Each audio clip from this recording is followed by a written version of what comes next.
Hoodie pulled down. Our bro is walking through Chicago streets. To one side, the splendor of the Yggdrasil and the high city towers. To the other, a grimy gambling store. He enters, hears a bunch of NPCs cussing their bad pulls and shitty prizes, grabs a seat, and gets welcomed by the loot box that can give him anything. Bro's eyes sparkle. He can already imagine the dopamine hit he's about to receive. That's because he wants the so-called ID card, the item that lets him become part of the Yggdrasil world. But the chances are so slim, it'd be easier to pull a 10 out of 10 babe while standing at 4'4", never began. Still, a dream is a dream, so he clicks. Massive sparkle with a Genshin Impact meteor animation. Bro actually pulled a trash toothbrush and it's N rank, the N letter been used for something bad. Interesting choice. Some time passes. Hey, calm down, bro. I know you've already got the XQC room behind you, but keep trying. And there he goes. Another one, DJ Khaled. This is a veteran gambler unfazed amid the misfortune. He calls for the next one, remembers, mom in the hospital. How much he wants to support her and cure her. That's when it glows. The light from the machine covers the whole place. Is it an SR? Bro asks. A massive lightning meteor falls. It's a juicy, special, super rare. SR. He's stuck in a freeze frame, hands trembling, grabs it and cries out of pure emotion. It's the so-called Yggdrasil ID card. Yggdrasil is the tree that took over this world and brought new worlds based on games. Those new worlds are called labyrinths by some, God's games by others. But not everyone can become a player. That's why our bro has been diligently grinding in the mines, even refusing digital drugs to feel better for a short time. Bro's smart. You can only have one addiction in life and still achieve success.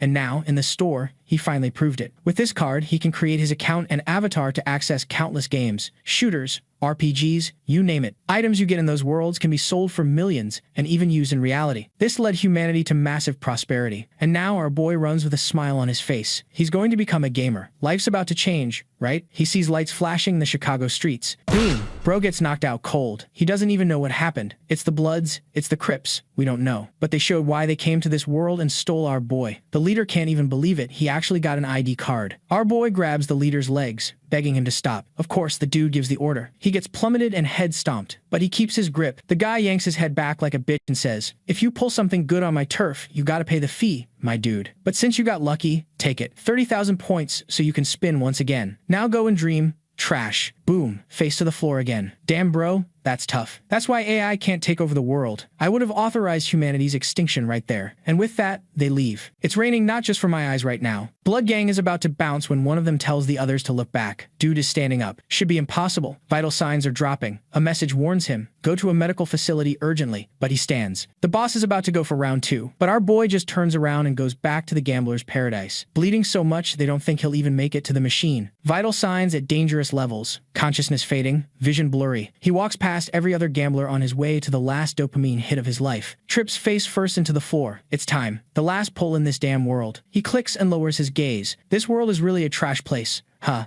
Ian, what is going on? What is this light? Our protagonist begins being digitalized all of a sudden. Something forcibly converts his body into a character. And with that, the Yggdrasil system asks him to choose the character's name. Suddenly, the protagonist finds himself with the name Ryuki. He's there, kind of confused, not understanding where he is or what's happening. A message then says that because he leaked confidential information from the guild, he was banned. He looks around saying he would never do something like that.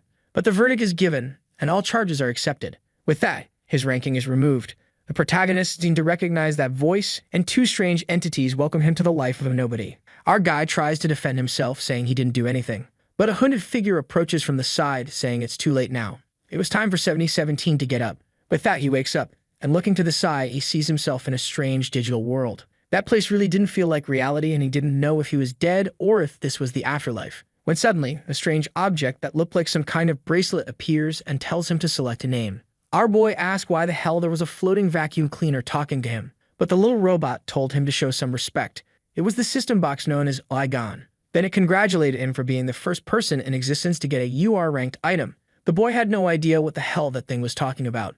As far as he knew, SSR was the highest rank. Igon then said it would explain that where he was now was right in the middle of the dividing line between reality and the virtual world. And the reason he needed a name now was to finish the conversion and access the labyrinth. But our boy knew that for that, he'd need an avatar and a game account. However, the robot says that's just a human limitation. He, on the other hand, doesn't need anything like that. Besides that, because of the critical state he was in, he initiated a forced conversion, connecting his body to Yggdrasil. Without further delay, he was supposed to go ahead and pick the character name so they could start this. Our protagonist still hadn't understood anything. He didn't know if this was a dream or reality. but there was a chance that this was the opportunity he had been needing. And with that, he chooses the name Ryuki. The settings are completed and he begins to be transferred to the labyrinth game. The moment he opens his eyes, he finds himself in a world called Phantom. He stood still for a few moments without saying anything, feeling the wind hitting his hair and his feet firm against the ground. That was completely different from any simulation he had ever experienced.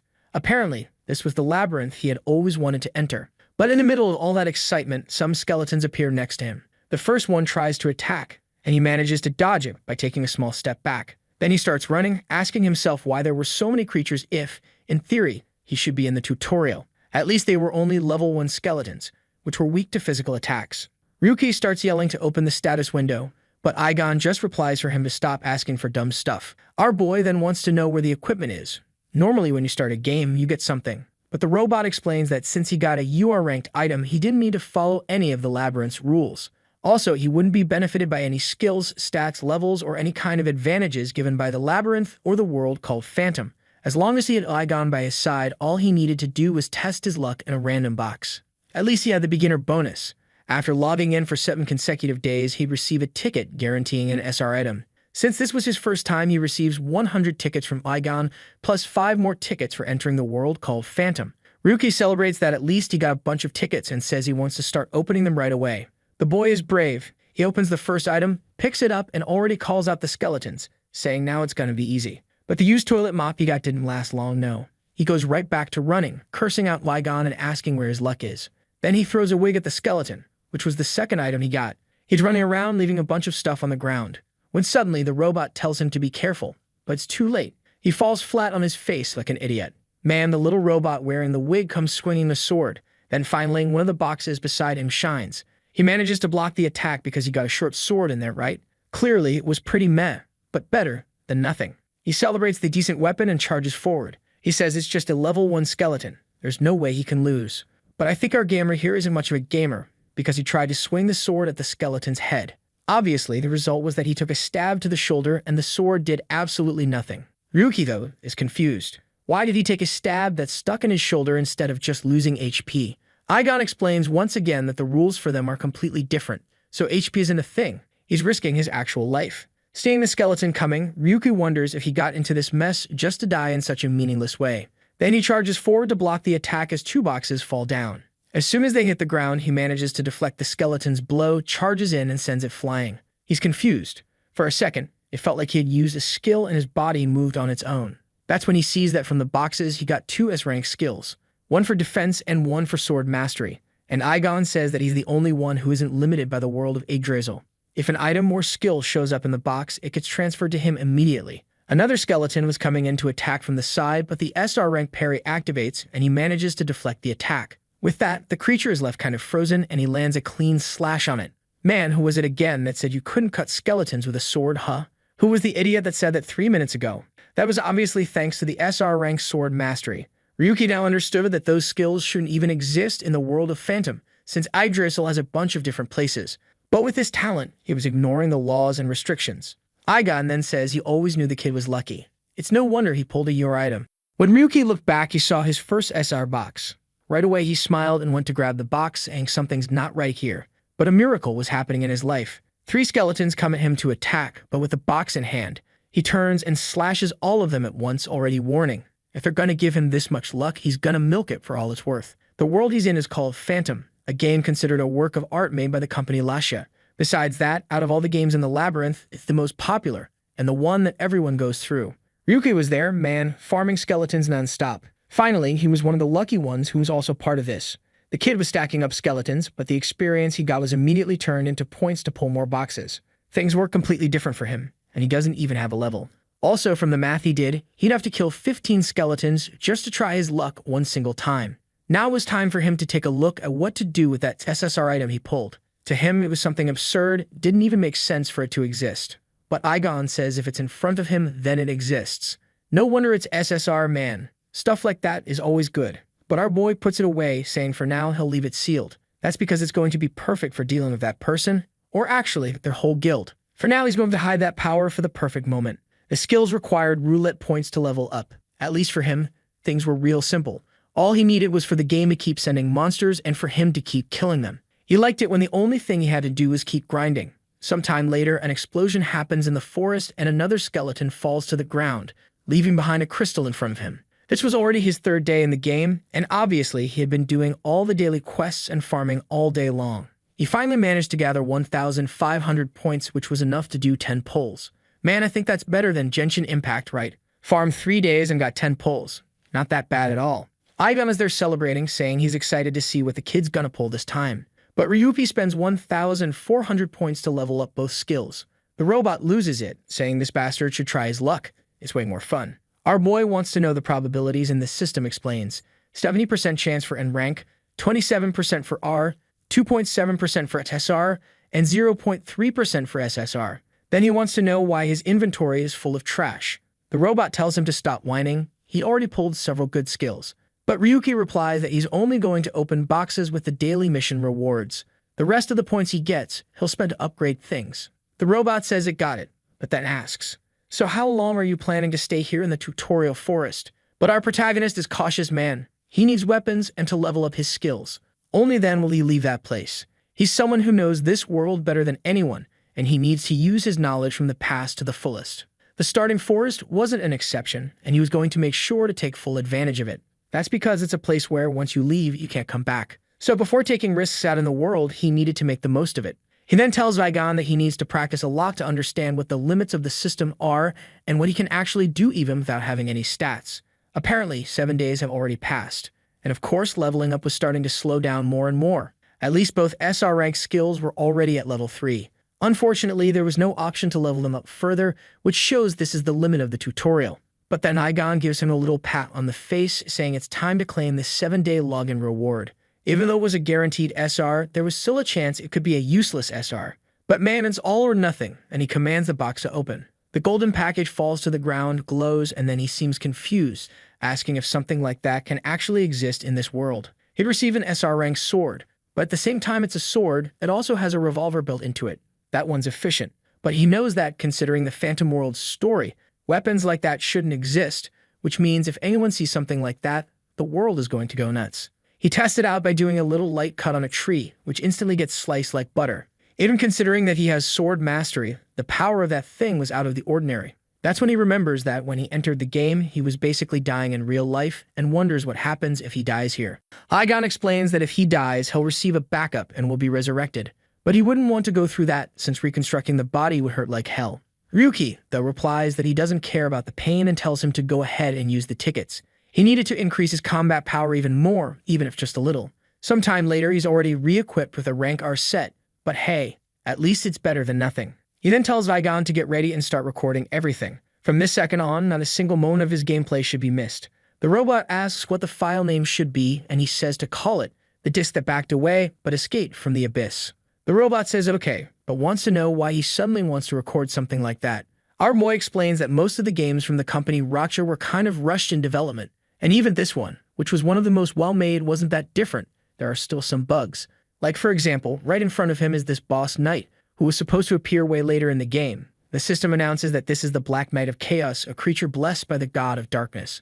And with that, a sudden mission appears to eliminate him. He would receive 10 tickets and 1 guaranteed S-rank ticket. For someone who was already planning to kill the creature, getting a bonus on top was perfect. The boss raises his sword, telling the boy to prove himself, and slashes down hard. Ryuki, though, with that overpowered sword and level 3 parry skill, manages to deflect the monster's attack backwards. Just as he expected, since he doesn't have levels, he's limited to what his skills can do. With that, he tells the knight to get ready and lands a solid blow to the chest, but the strike doesn't seem to do anything. Aigon congratulates him for his bravery and says it looks like his attacks are working. Obviously, Ryuki is confused, especially since he didn't deal any damage. That's when Aigon tells him to remember, he's in a more realistic world. Then the protagonist understands. He was fighting like a character trying to chip away HP by hitting armor. But he wasn't bound by the rules anymore, and in this case, needed to fight more realistically. With that, he throws himself at the boss in search of a real weak point. The knight tries to block his blow, but Ryuki manages to defend with the sword and get closer. He stabs the sword deep into the armor, and fires a shot right in the middle of the arm. The stump falls to the ground, and the knight lets out a groan of agony. Ryuki is finally starting to understand what Aigon keeps saying about him not having HP, but at the same time being able to break the rules of the game. He didn't have to worry about the life of the creatures. What mattered was fighting in a realistic way. In the middle of all that haze in his head, man, out of nowhere, the monster hits him right in the shoulder. The problem is, Ryuki knows that the Black Knight shouldn't have any long-range attack pattern. Then he sees the strange energy that hit him also coming from the knight's arm. And the knight says that whoever threatens the Lord deserves to experience the abyss. Ryuki manages to dodge, but he's already starting to think maybe he underestimated this creature. Maybe the boss that appears at the end of the game is different from this one in the tutorial. After all, when you die in the starting village, you're sent to the first area, which means no one's ever fought this guy twice. He's in the middle of defending against a bunch of attacks, but of course, several of them are hitting him too. One lands a direct hit right in his stomach. The scene then cuts to our boy slamming his hand on a table, saying he doesn't understand. The strategy had gone wrong again and he has no idea what the problem was. Back in those days, he belonged to Guild Lindsay, and he was an analyst, the guy who receives the data. But he says the area where he was trying to work out the strategy had already been conquered by Linful. Ryuki insists, saying this time it's way more efficient. Besides, they'd be a bit ahead of the other guilds. But the guy just throws the papers away and says he's not even a player or someone with an amazing rank. So why is he trying to make decisions for Guild Lindsay? In this place, they don't do replays. That was the decision made by the best one there, Linful. So why was he questioning it? Ryuki is back in the room, slamming the table again, saying those idiots keep up with that no replay thing just so Linful can keep the ranks. But unfortunately, he had to calm down and focus on his mom's surgery costs. That was way more important. Suddenly, someone calls out Ryuki's name and he jumps. The person apologizes, saying they thought he might want some coffee. It's another researcher named Cynthia, who already says that apparently the guides he was working on got rejected again. He looks exhausted and she walks up asking if he wants a little help. Not the kind of help we're hoping he wants, but he says he wants help with some classified info to finish the guide. She says okay and smiles, saying that since he wants it, she'll get her best. Sometime later, Ryuki is back at the hospital, telling his mom not to worry. He already scheduled the surgery. She asks about the costs, but he says it's all fine. The guild have finally approved it. His mom gets all happy and hugs him, saying she's proud of how hard he works. He replies that everything's going to work out and says that hard work really was bringing him luck. But in the next scene, he's being expelled from Guild Lindsay for leaking secrets. He tries to say something, but the guy just tells him not to even defend himself. They already have enough evidence. Even though he had been discreet, they had already gotten information from Linful and Cynthia. Oh, that bastard. Look, in Linful's arms even. That cursed woman. Man, she tricked me with that little smile. Now I already want him pulling out an SSR gun and shooting that wretch woman right in the head. And that damn Linful is still there saying that he must be the idiot Ryuki, the one who kept sending those ridiculous guides. Seeing the kid with that stupid look on his face really fired him up. Then he turns to Cynthia and says she went through a lot to have to be near that piece of trash. But today they were going out to celebrate. With that, he walks off saying Ryuki should know where he came from. There's no point in being an analyst if you can't even analyze properly, let alone trying to make a guide so others can surpass you. Truth is, he doesn't know where he belongs. Then he walks out the door, saying it's a shame, but the insignificant life he had has come to an end. At that moment, our boy lost the little dignity he still had in that city and dropped to unknown rank man. At that point, all the money, status, honor, and family he had were taken away. He even lost his name. That's capitalism at its finest. Bro, you lose your money, not even your name's left behind. But now Ryuki is back in the dungeon holding off the Black Knight's attack, who's impressed that he's still standing after taking a hit like that. Our boy keeps resisting, and then the monster raises its sword, saying that in the end there's no way he's getting out of this. The attack comes full force at Ryuki, who wonders if this is really going to be the end again. How different would this opportunity be from his last life? Thinking of his mother and Cynthia, he swears he's going to make her pay for everything. Then he parries the knight's stomach attack, pulls out his own sword, and leaps forward. He grabs the knight's head, drives the sword into the helmet, and remembers those two pieces of trash. The knight falls to the ground, and he swears he won't forgive either of them. With that, the creature explodes, man. For killing a Black Knight at a low level, he receives 15,000 experience. On top of that, the emergency quest gives 10 tickets and 1 guaranteed SR ticket. While disintegrating, the knight tells him to surpass Oblivion and go beyond.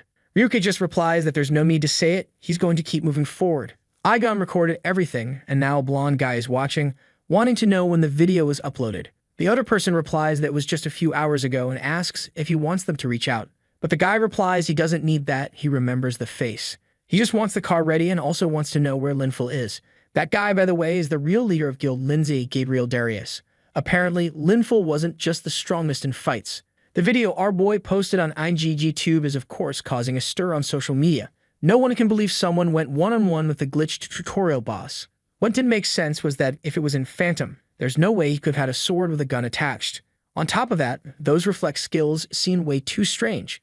All of that made people wonder whether the video was fake or if the kid was abusing a bug that shouldn't exist. Man, the thing's already playing almost like a blockbuster on the big screen, and nobody can believe how fast he was reacting. Another analyst from Guild Lindsay named Laguna wants to know who this Ryu 7017 is. She considers herself a pro-level analyst, but even she can't understand how he beat that boss. She tells the team that this definitely seems like some kind of bug they should already know about. But the guy with the glasses says that the face is definitely who he's thinking of, but it really shouldn't make any sense. Then we see Linful turning around, asking what's this talk about Ryuki. Damn it, why are villains always hanging around the hot ones? And there's Linful, saying he has no idea who that guy is. But the man in the suit responds that the analyst from 3 years ago, who used to make some pretty solid guides, the one Linful asked to be kicked out of the guild, became a nobody. Linful just replies that the world is full of people with that same story. The man wants to know if he saw the Black Meg video, and Linful says yes, he already saw it. To him, it looked much more like some sort of bug, because clearly it's impossible to kill that creature in the tutorial. Then the man standing says Linful needs to understand that the person in the video is exactly Ryuki, and he should know what that means. Linful turns around angry and tells his brother to stop talking about that bastard. Since when are they cowards who care about someone like that? They shouldn't even waste mental energy thinking about that kid. Gabriel just decides to say nothing, man. Another guy approaches and asks what they're going to do, because he says this Ryuki seems to be trying to provoke them on purpose. Apparently, it looks like a trap, so they better be careful. First, they'll need to find out where he went after being kicked out of the guild to know what the next steps are. He walks off, saying to himself there's no need to rush. They have time to gather information. The problem is figuring out how his brother is going to handle it. Back with our boy, Igon says he's already recovered 87% and can move. Our guy stands up, drenched in blood, saying the pain was worse than he imagined. Because Igon explains that of course it was, multiple organs and muscles were torn, not to mention several bone fractures. But Ryuki smiles, saying that soon he'll get used to it, especially because he's going to experience it countless times. He keeps moving forward and sees a tower on the horizon. It was finally time to say goodbye to the tutorial. The demonic tower is the main content of this world. The problem is, it's something he can't access yet. He'll need to first level up several skills in the dungeons around the tower. As they move forward, Ivan says he thinks it was crazy that he shared the video. Now a bunch of people know about him, they'll want to kill him. But Ryuki says he doesn't think it'll be that serious. Most people will just think it's a bug, and bugs happen all the time. Besides, the person at the top of Lindsay tends to be much more cautious, so he'll want to gather intel before figuring out how to act. And that's exactly why he needs as much attention as possible. The more famous he gets, the fewer options Lindsay has to act against him, because everything would be made public. Not to mention, if that conversion works the way the robot explained, he can hide his body from this game world whenever he wants. It's like he's kind of log out, but since he doesn't have a real body in the real world, his log out state is like existing in the void, or at least that's what I think it is. And the little robot says he's using the system in a pretty smart way. Ryuki, on the other hand, is just thinking he can't wait to get revenge on that damn Linful. He's sure that once he starts making enough noise, that guy will try something. And that's exactly when he's going to strike. The system then says it's tired of all the chatting. It's time to open some tickets. He had 20 pulls, 2 guaranteed SR pulls, and 15,000 points.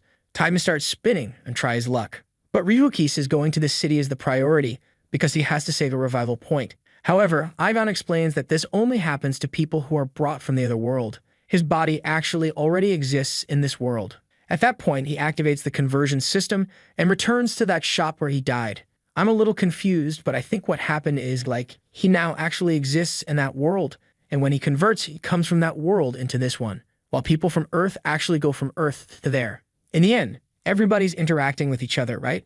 But I think that's kind of the idea. He's there, kind of confused, looking at himself, saying he was just about to die, but now he's not feeling anything. The system says that's because he's just too awesome. Besides, first it's best to block the cameras in that place. But man, here come those gangsters again, already showing up, saying that the bastard looks pretty healthy for someone who supposedly died. No way, right? These gangsters, they set up some tent outside and just hang around all day. The alarm goes off. He just gets up and walks out. Ryuki isn't dumb. He breaks the window and takes off running, man. Iman says he's looking for an escape route, and our guy follows the directions. But he ends up in a dead end. He punches the robot, saying the bastard just led him straight to his death, apparently. But the little robot explains that there's a reason for everything. The gangsters then catch up to Ryuki and say he's a bastard for making everyone run around at this hour of the night. Now they want to know what the kid pulled from the machine yesterday at the moment he disappeared out of nowhere. If he doesn't want to die, he just needs to hand it over and everything will be fine. Obviously, no way is Ryuki handing over Igon like that. The robot tells him to grab a wooden sword that's nearby. That's because at the moment he can't bring over any items from that world, so he's going to have to use whatever's close by. Ryuki picks it up, saying this is a joke. How is he supposed to fight these guys with that? But a little system window pops up. The gangsters start laughing, asking if the kid really thinks he's going to win using something like that. The Tigran of a Jersey guy charges forward, telling him to give up now. It'll hurt less. But then, whack. He takes a hit to the arm, and then a smack to the face. Everyone jumps back in shock, and the boss immediately orders everyone to go in. There's even some office dude in the middle of the gangsters, man. But Ryuki says this is what's insane. Even in this world outside the game, he still has access to his abilities, folks. He has no idea why it's possible, but he's sure it's ridiculously overpowered. A few seconds earlier, when he smacked that guy, everyone got confused. They seem to have seen a strange glow. The boss, though, grits his teeth and tells everyone to go in, as if they're going to lose to one unknown kid. But now the bastard is sure. That kid must have pulled some seriously good item to be able to fight them like that. Still, they're part of the Black Snake, the group that dominates the Unknown's territory. But his expression changes, his face goes dark, and the next second, there's just one bald dude left, taking a hit to the head. Ryuki even asks, is that really all you little thugs can do? At the moment he picked up that wooden sword from the ground, he understood what's going on. Most people send their body to interact with the avatar in the game, but he, on the other hand, sent his own body into the game, and that's why he feels so much pain over there. Obviously, the advantage is completely unbalanced, because the stronger his body gets in the game, the stronger he gets in real life. I don't even know where from, but a bunch more thugs show up, man. They all charge in, but man, against someone with SSR, they've got no chance. A light tap to the leg or arm and the bones are already broken. Then our boy walks up calling for the leader, thanking him for the help he gave yesterday. The chump is spinning a stick trying to hit something, telling him not to come any closer. But Ryuki just blocks it with a level 3 parry and knocks the weapon right out of his hands. Right away, he asks if the guy's going to stop right there. Can't just walk away unscathed after all of his underlings got beat up. The leader throws himself to grab the stick, shouting at him to shut up, but gets smacked right on the hand, immediately crying out in pain. He tries to throw a little punch in rage, but gets a club to the mouth too. Falls to the ground like trash, and Ryuki says that now he understands why this power feels so good. At this moment, he must be feeling just as good as they felt when they stomped on him that day. But he's sure that the leader's busted-up face suits him way better. The guy starts begging for forgiveness, asking him to stop. But Ryuki says that the card he stole that day was the last hope he had, and even then the guy still took it. So now they're not leaving until they've also lost every bit of hope they had. The guy crying says that no unknown ever does something like that and gets away with it. But Ryuki man raises the club, saying that unfortunately, nobody's going to hear about what happened here. The chump is about to beg again. We see one of his eyes spinning and his head snaps sideways. Damn, I thought he was gonna be the kind of MC that actually kills. But nope, the robot's just asking why he let them live. Ryuki replies that it's because of what the robot did, and to avoid raising suspicion. What the robot did was enter the gangsters' minds and manipulate their vision, so they don't even know Ryuki is still alive. Well, I'll forgive you this time, he says, but next time, I better see some killing. Got it. Yeah, protagonist, for me you gotta kill. Don't come at me with this forgiving the villain nonsense. Then he says they're going to need to hide Igon's existence. Nobody in this world can know that an item like him exists. He grabs some random little knife and realizes the aura activates. As long as he's holding something that represents a blade or a sword, he can still use it. And honestly, his knife was way more convenient than walking around the freaking sword. Ryuki was about to ask something, but the robot seems to read his mind and answers before he even opens his mouth. Says no, his body won't age faster in the real world. That's because his true existence is now inside Yggdrasil. Outside, sometime later, our boy is talking to the little gangster, saying that this modern world is incredible. People recover real fast. Now it made sense why he let the guy live. He tells him to hand over the ticket, otherwise things will get messy. The guy obviously says he's saving up money, but needs more time. But that little knife's already pressed against his forehead, and our boy says that since he spared his life, it's best he doesn't forget that. The guy apologizes and Ryuki tells him to start walking. They're going to get it right now. In the red light district, there's this poor guy scratching his neck all weird. Looks like he's got some kind of demonic virus or something. One of the gang members shows up and kicks him out of the way, telling him to get lost. That place is a store called Shutenku, and the guy says most transactions go through there. Ryuki instantly realizes it's probably where his ticket got sold. When he walks in, a guy in a cloak notices a customer entered. It sounded like the voice of an old person, and our boy asks if he's the owner. I don't know if this person's really that old. And no, I don't even know if it's a guy. I don't know what it is. But I know he's a shop owner and his name is Suzuki. The robot, in a digital form that only Ryuki can see, says that thing in front of him isn't a person. It's analyzing his data in real time. Our boy had already noticed the weird voice and says that cybernetic robots like that should have already been banned. Suzuki says it's impressive that he noticed so easily, but it's ridiculous to talk about laws to someone who works in the black market. Then our boy wants to know what happened to the account creation ticket. Suzuki glances at the beaten-up gangster and already gets the idea. He explains that item is one of the most popular there is, so it was sold as soon as it came in. He asks if that's all, and Ryuki says no. He pulls out a bag and says he's there to make some trades, since that's what this place specializes in. Suzuki goes to check it out, saying he's curious to see what the kid brought. And he seems surprised, right? I think it's those orbs he was farming in the dungeon earlier. He asks, all of this, these are mana orbs, and asks if he even knows how valuable each one is. But Ryuki answers that clearly he's being underestimated, just because he's an unknown. Obviously, he knows something as basic as that. At the very least, our boy should understand prices. He used to be a strategist in a guild, he's not dumb. I hope so, anyway. In the dungeons, there are two types of items. The normal ones, like swords and shields and all that, and some called specials. The specials, for example, are things like potions, mana orbs, that kind of stuff. The higher the grade, the purer it is, and the more power you can get out of it. But Suzuki replies that it doesn't make sense to sell something like that on the black market, if the price is already set by the regular market. Why is he trying to do that here? Ryuka just tells him not to get involved and to go ahead and sell. That's what he came there to negotiate. Suzuki, however, finds it strange. An unknown who doesn't have access to the game shouldn't have mana stones to sell. Then he already tells Luga, right, that little thug there, to disappear from the place. The guy's all crook, wondering if Ryuki authorizes it, who just tells him to scram. With that, the door explodes right on the poor guy. The seller then says that yeah, it really is strange for an unknown to be selling mana stones, unless he stole them. But he also knows of someone who's been defying logic. Ryuki is about to ask what it is, and the guy says he's truly surprised. The star of that video just walked into his shop. With that, he opens his arms, welcoming Ryu 7017. If he wanted to hide his identity, he should have been much more careful, especially carrying a mana stone like that. It's an item dropped specifically from the Black Chaos Knight, and you can see that on the app. With all that said, he wants to know what Ryu 7017 is doing in his store. Yeah, this modern world is crazy, man. You post 10 seconds of a video, and everybody already knows who you are. Ryuka just admits that it's him and says they should focus on the business. Suzuki says fine and wants to know what he's looking for. Our boy points at his head and says he's looking for a mod. The seller says he must be going crazy, doesn't even know what that is. But Ryuki responds that he knows there are apps that artificially alter some things inside the labyrinth. Even an unknown like him knows about that. The seller then says that apparently he doesn't know anything. Most of the mods were cancelled due to limitations or critical failures. Our boy, though, uninterested, it just says a black market vendor must be the only one who still has a few stored away. He wants those that reduce the game's difficulty, and he doesn't care about the side effects. Suzuki asks if he didn't see that guy outside the store scratching his neck. That guy is one of the unlucky ones who tried using a mod and got wrecked. Man, what the hell is that?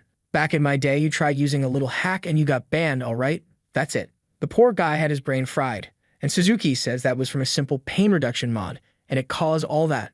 Obviously, the more changes you try to make, the worse the side effects can be. That guy tried to reduce the amount of pain he felt, and now all his other senses are extremely heightened. Basically, he's ruined, and even after removing the mod, he couldn't recover. From insanity to instant death, even spontaneous combustion, all sorts of things can happen. And that's why mods are illegal. But then Ryuki says he's not just some regular player. It's no coincidence he defeated the Chaos Knight. People are already calling him a cheater, so he should know how he plays. He doesn't care about the cost or the risk. If there's any mod sitting in this place, he wants it. Suzuki asks if he wants the ones that were discarded for being extremely dangerous.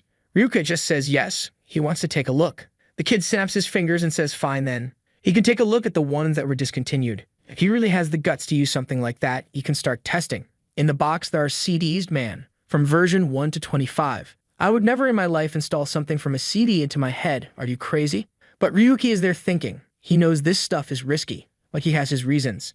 That first mod right there was triple power attack. And Igon already says that one's going to be a total failure. Actually, it's just exaggerated numbers and doesn't even have an effect. The next device, in theory, gave the power to see 1 second into the future. Once again, Igon says it's trash. It'll just make his vision blurry. The other mod made your character look amazing, and Igon says that it's possible to do that with some kind of illusion, but it's useless.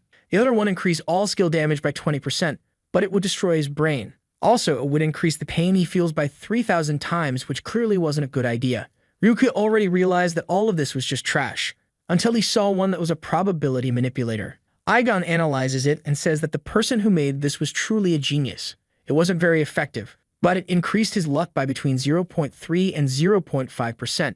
And considering how it would be implemented in our boy, that would probably result in around 0.5 to 1% for him. Ryuki knew that 1% might not seem like much, but when it comes to luck, man, that's a lot. He then turns to Suzuki and says he's going to take 3 mods, including that one. The seller replies that apparently he's not all talk and really did pick out the few that were actually decent from that pile of trash.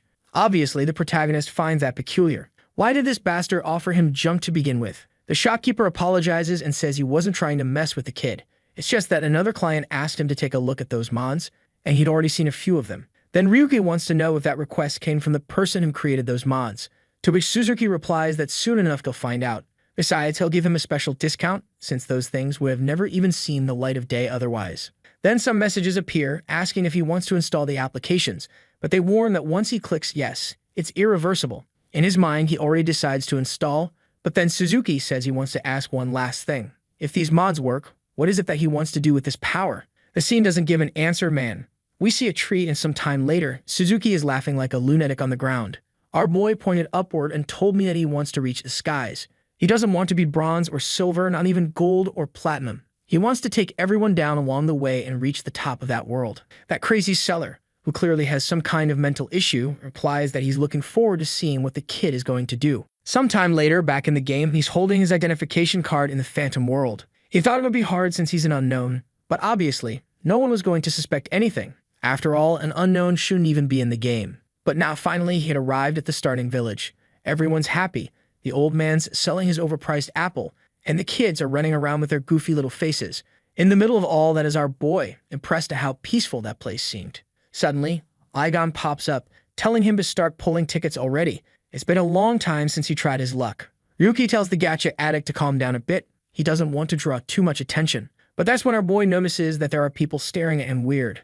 The protagonist explains that he already knows this very well. It seems that NPCs are made to not like players. Of course, that's because players also don't treat NPCs like people, which ends up creating this vicious cycle. Then, a guy in a blue jacket gets slammed to the ground. One with a beanie walks up, asking how the hell he had the nerve to try to rob him. The guy says he's starving, while the protagonist wonders what's going on. Also, the NPC's clothes looked very different from the rest of the people there. Ed explains that this guy seems to have come from another game in the labyrinth called Alien Space, but that game was shut down 3 months ago, or basically, the entire world over there was deleted. The only way people could survive was to migrate to another game in the labyrinth. Now it's explained why there are a bunch of people wearing those weird clothes and starving. Adapting to a completely different world is not something that happens overnight. Igon says that as soon as a world is considered useless by Yggdrasil, it gets deleted on the spot. So you better start running because that could even happen to Phantom. Ryuki replies that it's all good as long as he can destroy Linful and that damn guild Lindsay. Then he's fine with it. Sometime later, he managed to get a room in an inn and finally had a place to sleep. At that very moment, the robot is already talking again, saying this is the perfect time to pull some tickets and play gacha. Also, his probability had slightly changed. The NNR items had lower chances now, and the SR and SSR were a little better. SSR, which used to be 0.3%, had now increased to 1%, more than 3 times higher. He then tells Igon that the long-awaited moment has come, man. Time to spin the roulette. The robot celebrates immediately, saying he has 40 tickets, 2 with guaranteed SR and 15,000 points. It was going to be enough to open a ton of stuff. Ryuki tells him to start first with the 40 regular tickets. Obviously, his expression wasn't too excited, right? A whole bunch of N-rank and R-rank items. In front of the poor guy, a pile of useless trash started stacking up. He falls to his knees in disbelief that he didn't get even one decent thing. Apparently, the amount he got was a lie. He didn't pull a single item above R. The robot, however, says he can already start a toothbrush store. At that, Ryuki grabs the little bastard, saying he's going to turn him into a piece of scrap metal. While the robot is begging to be let go, suddenly, something shines. From the skies come 3 guaranteed drops, right, man? Right away, his tone changes, saying he can always count on his buddy. I don't know if he used those guaranteed tickets, but he managed to get a Flash Step SR skill and an SSR intuition. The intuition at level 1 boosted his instincts. What at max level, it would allow him to even understand the essence of the world. The Flash Step was pretty obvious, a quick movement ability. Already excited to see the effect, he activates intuition. But at that moment, he didn't feel any difference at all. It didn't seem like anything compared to the other SSR skills he had gotten. He decides to take a look at the system, and there it says he'll have to spend 7,000 points to level up to the next stage, which to him is a total ripoff, since the other skills cost 2,100 to get to level 3. Igon already says not to spend points on a skill, he doesn't even know what it does. It'd be better to enjoy the hype and pull more because that's way more fun. But obviously Ryuki isn't going to do that, man. He's going to use those points to upgrade his skills. That's what. Sword Mastery and Parry go to level 4 and Flash Step to level 2. With that, he had 8,730 points left, and it cost 8,400 to take Mastery to level 5. While he's sitting there wondering if he should do it or not, the robot tells him he should go explore more. He should obviously pull more tickets and have fun. But the little bot breaks in half when Ryuki orders the system to take Sword Mastery straight to level 5, man. And then the system says that now that Mastery is maxed out, he can upgrade the rank. Just as he expected, it was worth reaching that limit. When he activates the rank upgrade, a golden light appears.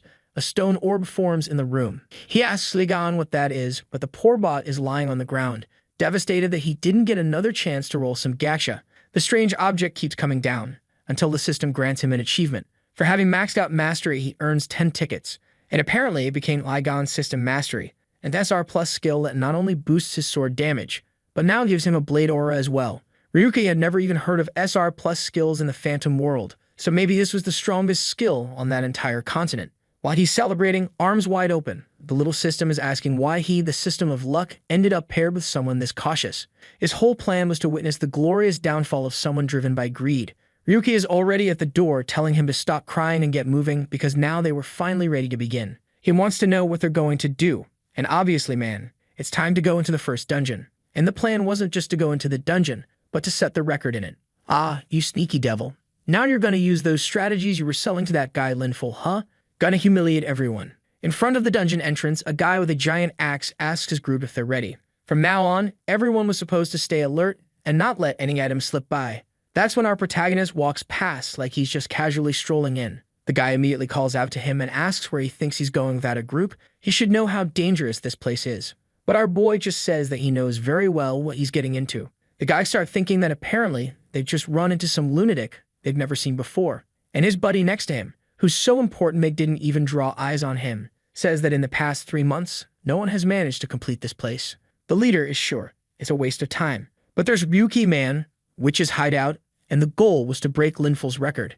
Gunblade ready, aura active, time to break some records. The witch watches from her orb saying once again this bastard has invaded her domain. A filthy intruder like him shouldn't profane this sacred ground with his presence.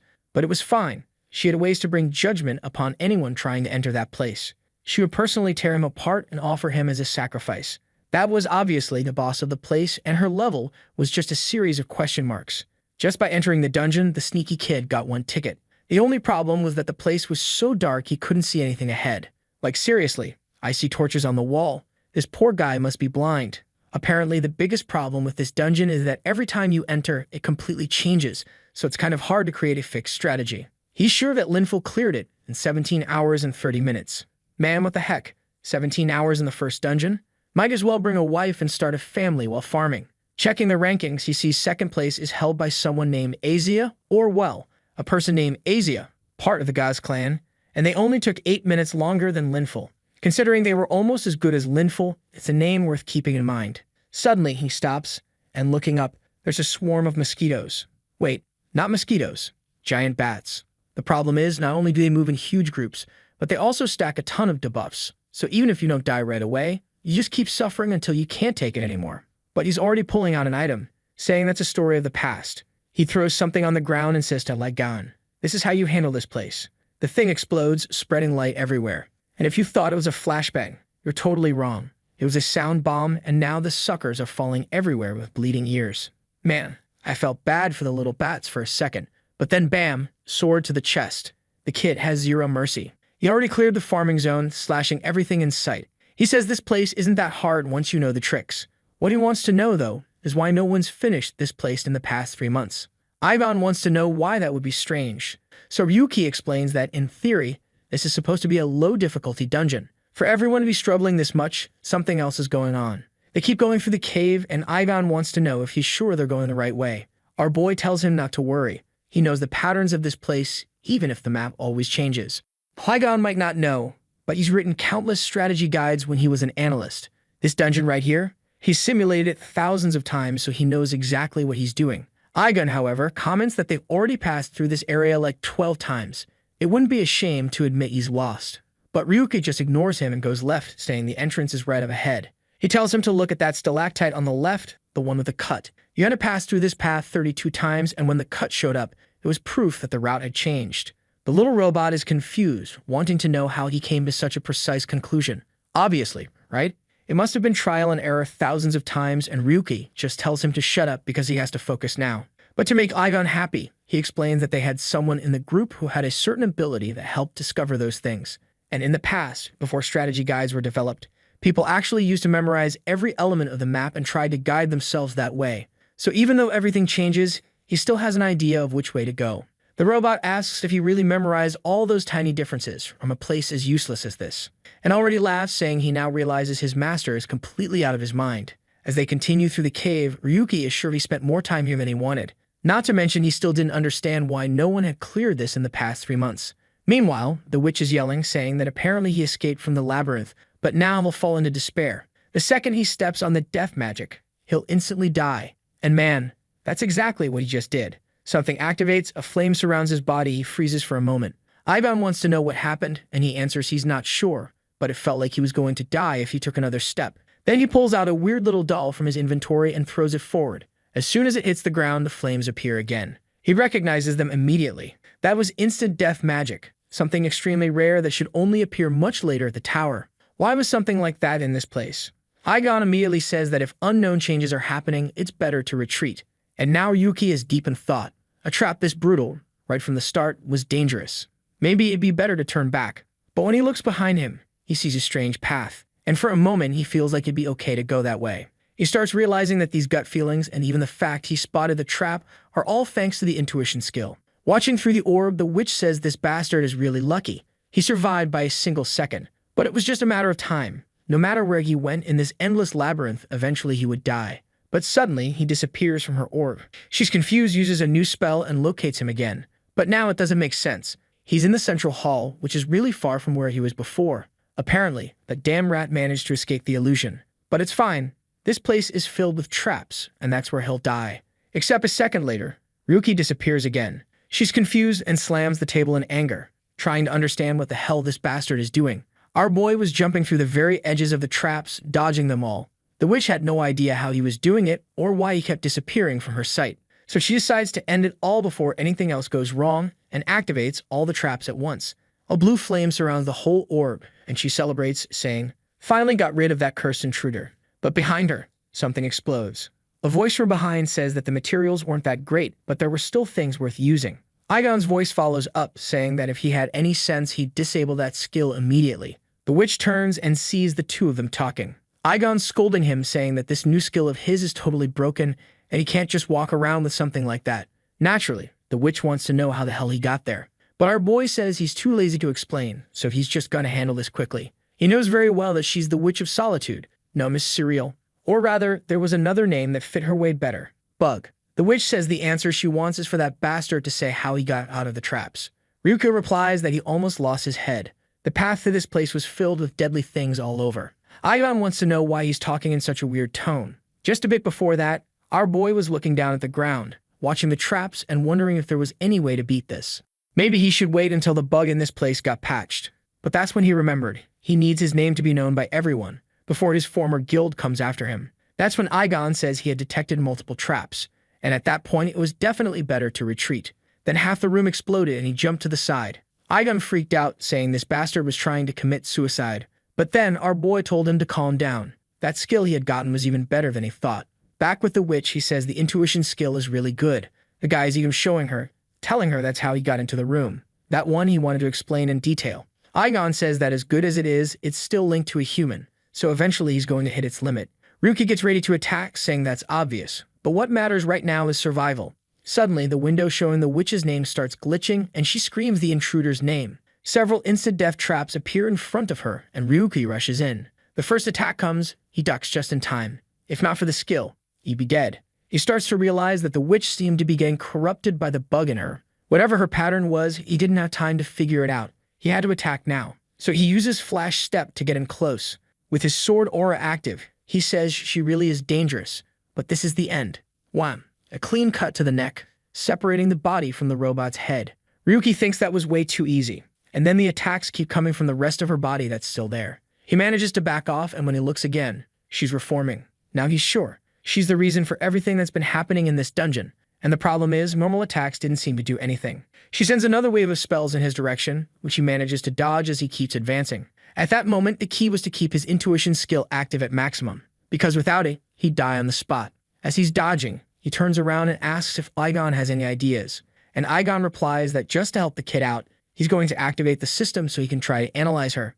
As soon as he says to show the window, it pops up, Witch of Solitude, level 25. Bug with infinite regeneration and instant death active. And looking at her, you could see a strange wing on her back with the word death written on it. What he notices is that the wings were oddly colored. So he advances and uses Analyze, but just on the wings. That's when he discovers this was an item from the game Beyond Space. He remembers that's the same one those dozens of people abandoned in the city came from. Now it made sense.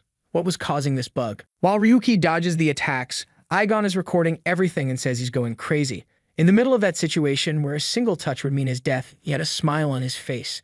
The kid is throwing out Instagram motivational quotes and says that on the path to the pinnacle of humanity, a fire like this wouldn't stop him. Meanwhile, the witch is preparing a mega attack from behind, saying the damn intruder is going to die.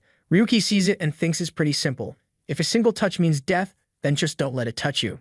The boss keeps charging up the orb until suddenly it explodes in the middle of the room. She seemed confident, said there was no way he could have dodged that, so this time he was dead. But of course, Ryuki already had his sword on his back going in pure grit.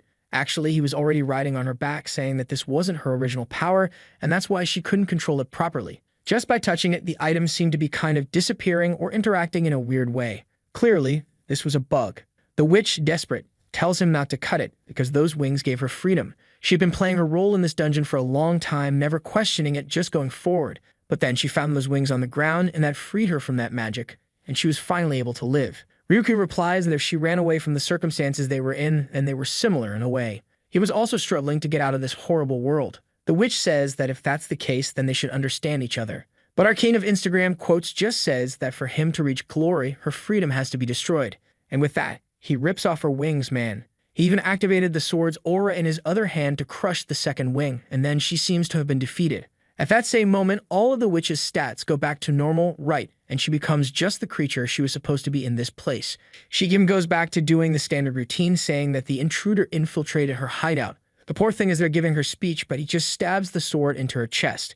Yeah, this guy's not hesitating at all. And on top of that, he pulls it to the side, slicing her completely, saying that now that she's back to normal, nothing changes. He has to finish her off to keep moving forward.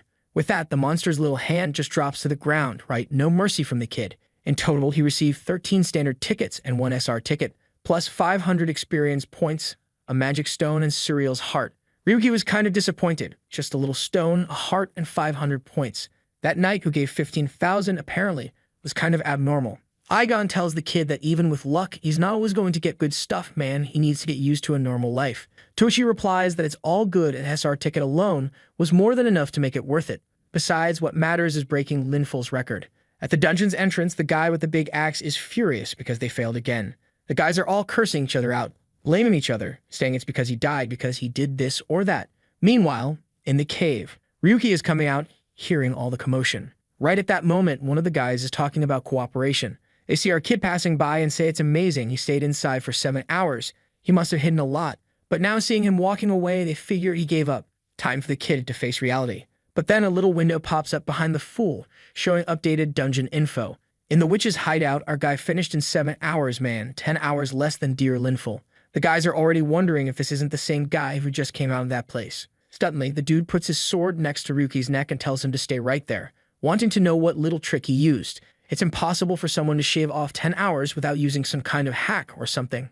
Ryuki is honest, man. He just says there really was a bug and he exploited it to finish quickly. That's it. The good thing about honesty is that no one questions if he's lying. The bad thing is that now everyone is saying that Bastard should be ashamed for clearing a dungeon using stuff like that. But Ryuki just keeps walking, saying the bug's gone now. They better get to farming quick, or they'll stay weak forever. The sword guy tries to go at him, saying a cheating bastard like him has no right to be giving moral lessons. But our boy just dodges it easily. Maybe hits him with a punch and elbow, not sure. Maybe just shoves him. All I know is the fool ends up on all fours on the ground while our kid walks away. The guy stays there swearing he'll kill him someday, but the axe dude just says, "You idiot. We can't beat that bastard." The guy insists, but the boss tells him to stop being stupid and points out that if the kid managed to use the bug and pull it off, he should realize the truth. The group figures it out, right? If not only did he use the bug, but also managed to clear it, then clearly he was way above the level of that place. But they still find it kind of unbelievable. The boss starts to feel like he's seen that face somewhere before.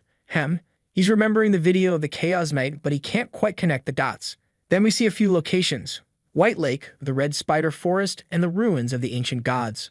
All of these were famous dungeons where Linful's team held the record. There was still one more that might be good, but 3 was already enough for him to deal with for now. The robot wants to know why, and he explains that it seems another guild managed to take the record about 2 years ago. The skill girl from Asia group of the HS Guild. Guy's a little lady, huh? Up until now, is it just me, or have we not seen a proper badass waifu? True, right man? Dang, artist, what's going on, bro? Let's use that little bit of talent. Want me to lend you a compass so you can draw some circles? But Ryuki isn't worried about waifus. He's worried that that damn girl came in with her record way too close to Linful's, which makes him kind of mad, since he was the one who developed the tips.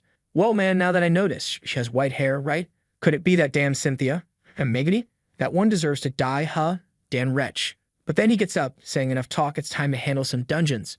Meanwhile, inside the Demon Tower, it's Linful's group and Kasano is the one giving everyone orders. That's when a little window pops up for him. A photo of a giant octopus, maybe the boss from White Lake. There was also a photo of a spider dying, which, yeah man, that's the spider from the Red Forest. There was even a golem there, defeated, and Linful's already telling the group to handle the loot because something urgent came up. Lying on the couch, she's wondering who this kid is. The kid was deliberately focusing on breaking his records, which showed he was looking to pick a fight. Maybe the bastard thought he was hot stuff. The boss mentioned this name, Ryuki, but no matter how much he thinks, he has no idea who this person is. Man, that's rough. The guy literally doesn't have the slightest trace of our boy's face in his memory. Right then, someone opens the door calling for Linful, saying that kid, Ryuki, is live streaming. Analyst Laguna, as always, is analyzing. And our boy posted all the records, man, from the Bug Dungeon to Uparn, Varan, and the Big Golem. She can't believe he cleared all 4 dungeons and broke all the records almost simultaneously. Obviously, the result of that was nearly 2 million views in 3 days. The attention he got was expected after all the buzz with the Black Knight. There was still something she couldn't understand, like the items and his reactions. But at the same time, he was using an extremely advanced strategy that would require knowing every element of those places. Not to mention, the scariest part was that he cleared the witch's hideout, which no one had managed to do in the past 3 months. A bunch of people on the internet, right, are saying it's a bug, a cheat, or something like that. But regardless of all that, it's clear the dungeon was cleared and he's sitting there with the record. For someone who had such advanced strategies, he would need to have an extremely high-level analyst with him. What guild is backing up the kid? Poor girl, she has no idea. He's not some Jinwoo, but he's solo leveling. Our boy is still on his phone, says they must be really distracted now with all those videos. But compared to what he's about to release, that's nothing. Ryuki says this idea is really different from the others, since now he's basically going to declare himself an enemy. He sits down in the chair and the robot tells him to think it over. First, it'd be good to get stronger before doing something like that. Everyone still sees him as a noob, but Ryuki just thinks that even though Igon is right, he can't stall. Until those guys give an answer, he can't stop. His mind got stuck 3 years ago, and the only thing left inside it was despair and hatred. Those were the reasons he kept on living. Our boy then started the live stream and introduced himself as Ryu 7017. Ryuki inside the game Labyrinth. It was a shame, but today's video wasn't about clearing a dungeon. Today, he was going to reveal the truth everyone wants to know. The guy started the exposed livestream, man. The first impressions were that he seemed a little more normal than they expected. Our boy then says that everyone seemed curious about the unknown written on his profile. And the truth is, that's exactly what he was, unknown in the literal sense. It was hard for them to believe that someone without an account managed to enter the Labyrinth game. But that's the truth. He didn't create an account and wasn't selected by any guild either. He guarantees that he's one of the poorest unknowns out there, man, without the slightest opportunity. And about how he's playing, he sums it up by saying that basically he just got lucky. And he doesn't care if they don't believe it, because that is the truth. Watching, Linful says this bastard is trying to lie, pretending to be an unknown. Then Ryuki says he became unknown because he was falsely accused. He's making this video because he's sure that bastard Linful and the Linza Guild are watching. They better remember the face they threw into the abyss. He suffered in that hell, but he managed to escape. And now they better be ready, because their turn has come. In a room surrounded by cards, a man in a hat says it looks like an enemy of Linza has appeared. Carday says the views are no joke, and V replies that apparently now the kid's going to be hunted. The man in the hat already comments that if this is one of Linful's messes, Gabriel has surely already wiped all the data. Card V says that Linful and his crew are promising, so it's worth keeping an eye on them. But it responds that to him that team is kind of pathetic. The guy in the hat, though, wants to know what they're going to do, since Linza won't be able to ignore Ryu 7017. The two cards, however, aren't too motivated, saying they've already got a bunch of stuff to deal with. The man says it's fine, he'll keep watching, but maybe he'll act on his own. The cards disappear, saying they already expected that and say goodbye. The man also says goodbye, saying he'll follow the path that seems more interesting. At the Linza Guild, Gabriel is giving an interview while being bombarded by reporters. Everyone wants to know about this Ryuki and what connection he has to the guild. He reveals that yes, the boy was once part of the team, but due to an internal accident, he was expelled and no longer has any connection. The reporter, however, says the kid in the video claims he was falsely accused and wants to know if that's true. The guy answers that it's a complete lie. But the reporter insists, saying there are several other suspicious rumors about how they've been acting, ranging from malicious behavior toward other players to alleged collusion with the developers of that place. They were using their influence in the game to pressure the developers into changing how dungeons were regulated, even to the point of altering how items are acquired. As the guild leader, the reporter wants to know Gabriel's opinion on all those allegations. Like a good shady politician, he says it's all lies, just attempts to tarnish the name of the Linza Guild. They already gathered new information about what Ryu 7017 was saying, and soon everything would go back to normal. While Gabriel was doing that live stream, someone was watching in a store. Our boy walks in and the person immediately says the whole world is talking about him. Ryuki responds that he doesn't care about any of that. What matters is, why does he leave this old man voice in such a healthy little girl body? To which the guy answers that that's the best part of having a fully prosthetic body. The only woman who even slightly dolls herself up in this story is, in fact, an old man with a robot body. What a mess.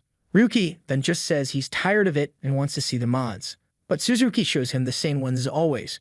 Our boy immediately tells him to stop offering junk, especially since he already said he could find the person who delivers the good mods. Right then, Suzuki says he understands that Ryuki wants to talk to the person who creates the mods. He reaches under his kimono, pulls out a CD, and says this is what he was told to deliver if someone ever came looking. If someone managed to find him using the information in there, then they'd be given a chance to talk to him. Ryuki just thinks that for someone to have gone through all of this, they must be pretty powerful.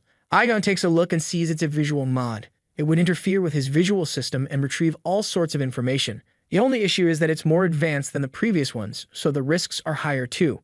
Our boy thinks he doesn't really care about that. What he really doesn't like is this feeling that he's being tested. So he starts taking his little backpack off and tells Suzuki he'd brought a little gift. Everything he had been hunting these last few days.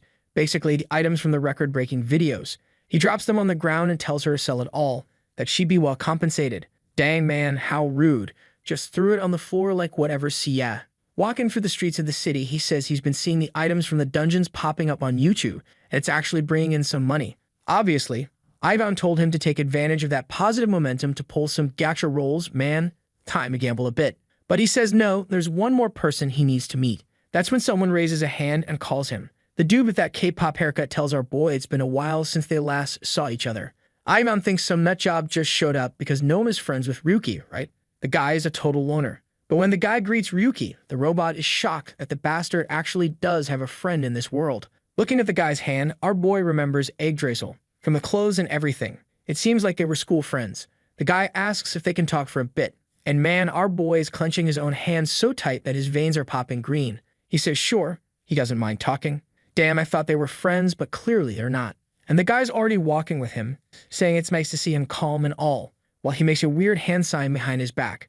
There are already a bunch of guys prepping Glocks behind him, and he's saying he missed his friend.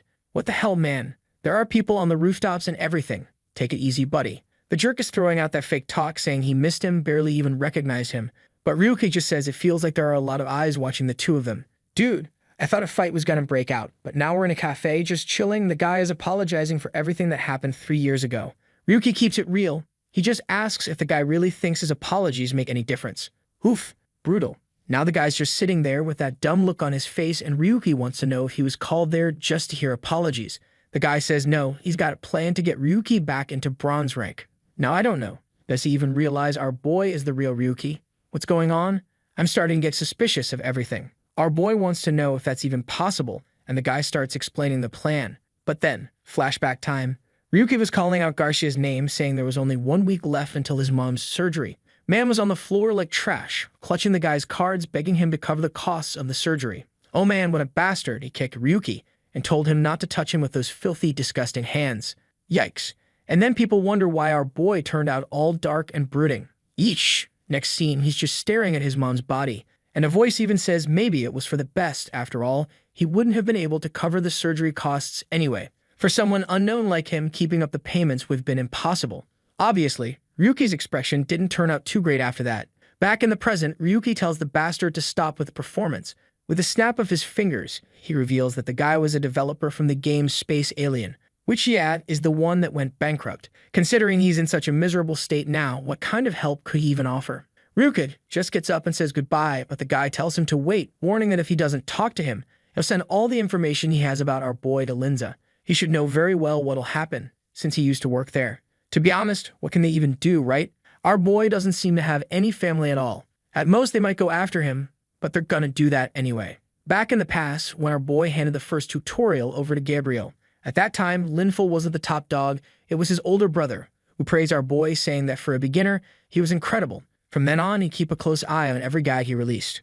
Garcia, showing the card, says he must have some idea of how terrifying that man was, so he better consider the offer. Ryuki's expression changes. He turns around, and at that moment, the guy looks confident, thinking they're finally about to negotiate. But Ryuki just snatches the paper from his hand and asks when the hell he's going to shut up. What the hell, man? Garcia's already pulling out a knife, saying that a filthy guy like him lost all sense of how to behave in this place. He lunges to attack our boy, but all he gets is a hand around his neck. Ryuki just says that the one who lost their sense of danger is him. Apparently, the fool was eager to meet death. Slams him against the wall. After all, you can't just kill someone out in the open, right, man? Then he walks off, saying it's best if he never sees his face again. Garcia quickly sends a message to the crew, warning them the target's escaping. The moment Ryuki steps out of the store, bam, 36 Glocks pointed at him. Everyone shouting for him to surrender and put his hands behind his head. But in a single second, the first guy has his Glock ripped right out of his hands, and our boy pulls a move so fast, even the artist couldn't catch it. The kid's moving so fast, he's slipping out of the frames. Come back here, kid. I can't even see you anymore. The damn witch calls out to him. She's up on the rooftop, see. Use level 3 flash step. The poor guys didn't stand a chance, and he's even impressed at how aggressive they're being. Igon then says our boy's stress levels are spiking. What's bothering him so much? He just replies it's nothing serious. At the very least, things were now clear. He knew the next steps. First, it was time to go back to the world of the ghost. The scene shifts to Gabriel, who says he's disappointed in Garcia. Seems like that's how he repays the trust he's given. The fool apologizes, but says he has some crucial information, like, for example, that Ryuki is 25 years old. Gabriel just tells him to shut up. Honestly, that info is garbage. I'm with Gabriel on this one, man. He warns him not to say a single thing that the entire Linza guild doesn't already know. Then he says the kid got something in a random box. That's how he accessed the game. He just needed one more chance to fully investigate and figure out what really happened. Gabriel says they already know about the ticket that was acquired in that area. It was auctioned off, and he already confirmed that. What he's certain of is that someone is sponsoring Ryuki, and that's the information he wants.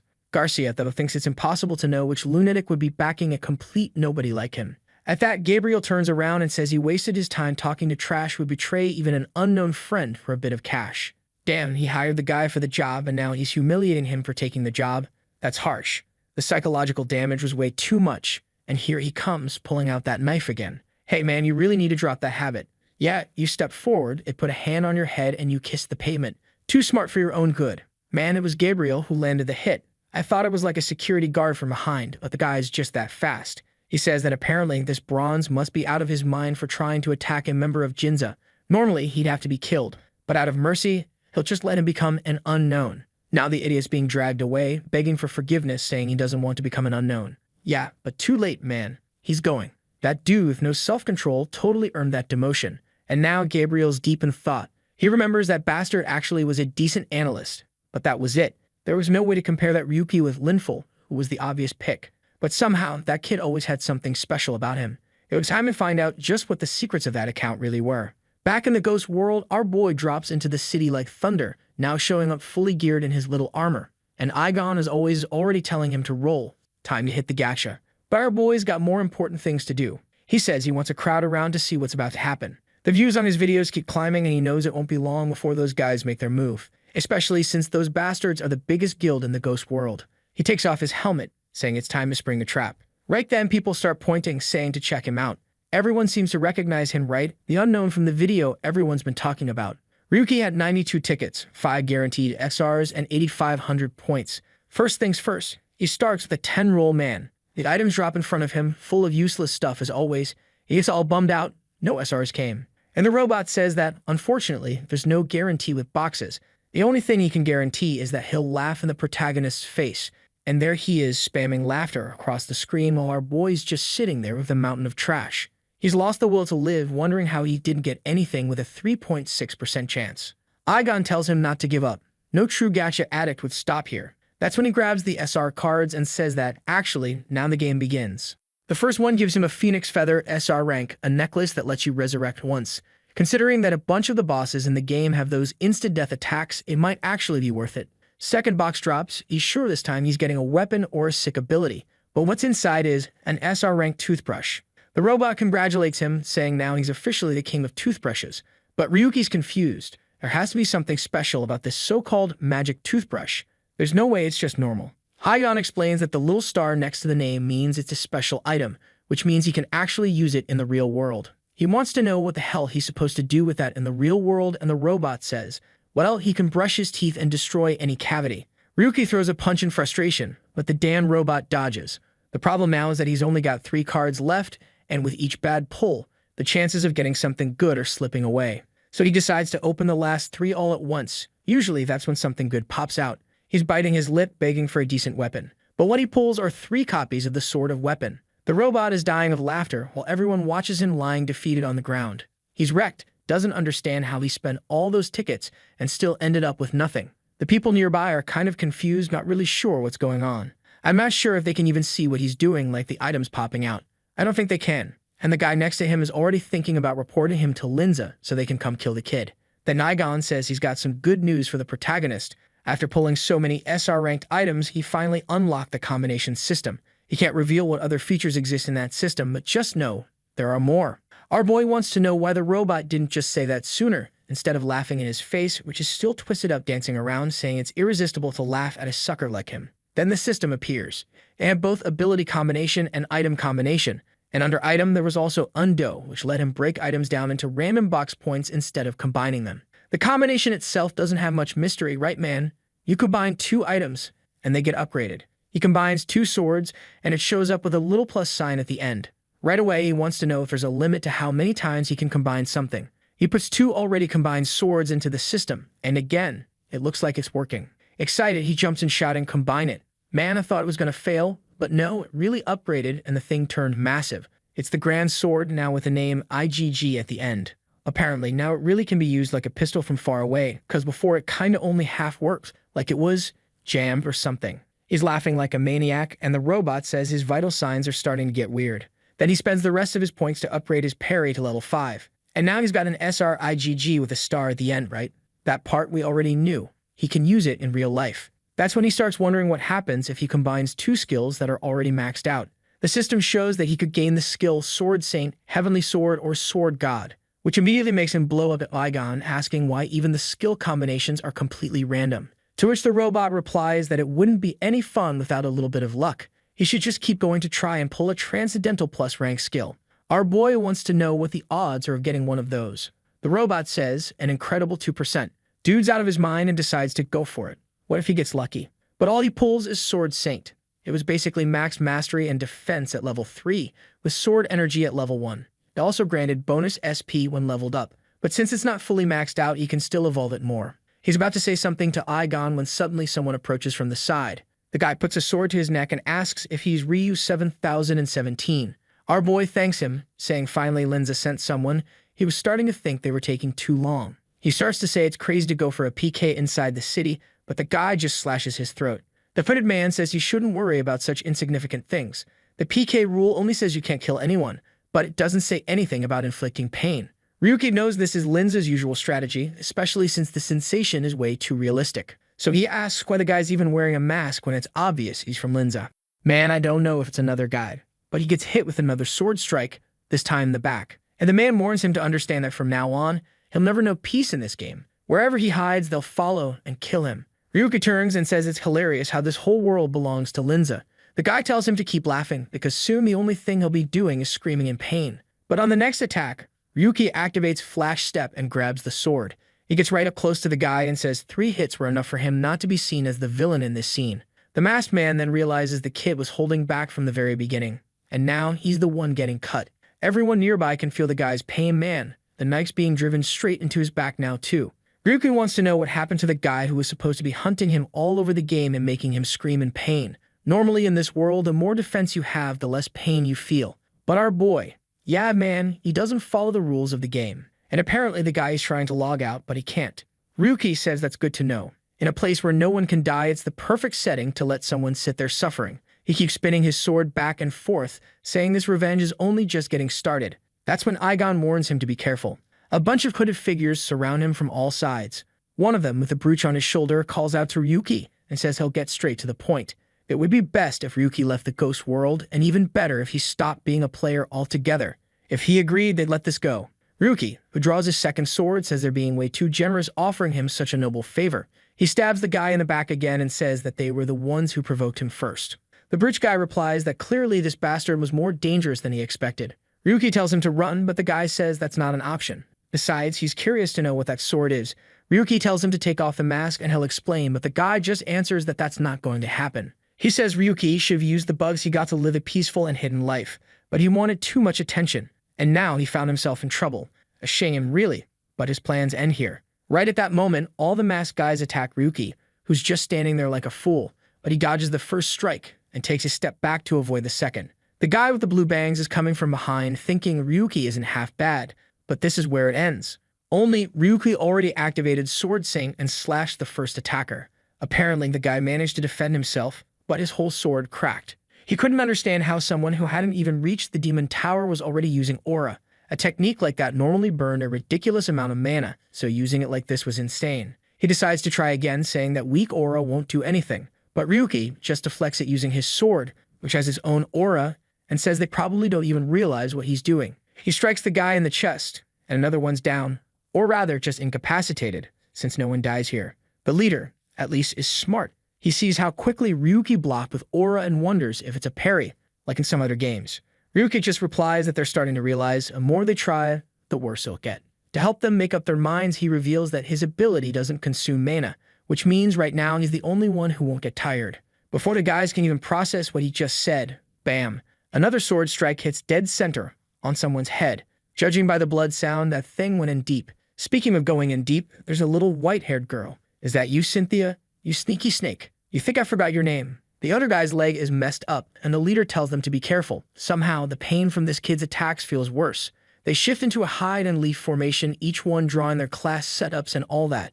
At that moment, Ryuki replies that if someone was pulling out Nightfall, then they're not trying to hide anymore. He knows all too well a dual sword user known as Cassius. Not as famous as Linful, but still well known, and definitely not someone people would want to find out what he's been up to. Cassius activates a binding magic, Oliva, to paralyze the kid so they can go in for the finisher. Chains rise from the ground and wrap around Ryuki. Everyone starts prepping their best abilities and 3 attacks come flying toward our boy. Cassius knows how parry works. If there's nothing solid for it to counter, it doesn't work properly. And judging by Ryuki's face, looks like he's right man. Glitter explosion everywhere. But when the smoke clears, someone's just standing there untouched. He's got that dumb look on his face while Aigon explains that now that the ability has evolved, it can also defend against non-physical attacks. Even so, Ryuki's swinging his sword around, saying he's kind of disappointed. Looks like he'll have to be more careful with long-range fighters. Man, before Darius could even say anything, he took a bullet straight to the chest, dropped like trash to the ground, calling for backup. Our boy says it's really sad to see their boss go down with just one little bullet. He hadn't even started having fun yet. But the guys are completely confused. How the hell does this bastard have a revolver firing in the middle of the fantasy world? Our boy is there holding 3 massive revolvers, man. Against monsters like golems, they're not much use. But against humans, it's a different story. Especially in a world like this, where that kind of item shouldn't even exist. He warns them that everyone who came after him today is going to leave here crawling. Somewhere, someone's watching a screen, just listening to the sound of gunfire. It looks like a weirdly warped teddy bear saying things are starting to get interesting. Back in the scene, Ryuki's disappointed by how weak these guys are. Aigon explains that these guys just play based on in-game stats, right? They don't even try to dodge anything, and that's why they can't handle a gun. Plus, he was keeping them pinned in place so they just stay there writhing in pain. Ryuki walks up with a smug look, saying that as high-ranking members of Linza, these guys probably have some kind of mental defense. Suddenly, he senses something and dives to the side. An attack slams into the ground and blows the whole area apart. Whoa, man, not only that, now a rain of attacks is coming down on the poor guy. He recognizes it as meteor rain, definitely the skill of a certain someone, and he wants to know if it's the person he's thinking of. Right then, a transfer stone drops next to him, and in a split second, Ryuki vanishes. The people in the city are all confused, while Cassius wonders if those guys are going to get personally involved. Somewhere else, our boy is running while attacks keep hitting his back. Man, when he looks back, Linful showed up. What the hell? The guy teleported him? This dude's hacking too, huh? And the bastard says that now that no one's watching, things will get better. He wasn't going to ignore all the noise Ryuki's been making. He already throws his spear at his back and asks if he's ready for the pain he's about to feel. Aigon warns that Ryuki's heart rate is spiking. Our protagonist thinks about how he's imagined this moment countless times in his head. He turns to Linful and says the only thing he wants to know is, does he remember who he is?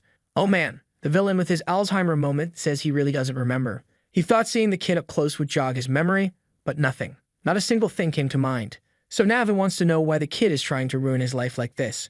That hits Ryuki like a brick. He can't believe that the bastard who ruined his life doesn't even remember anything. Then Linful puts a hand to his face and keeps repeating to himself, Ryuki, and suddenly turns and says, yeah, he really doesn't remember. You scumbag.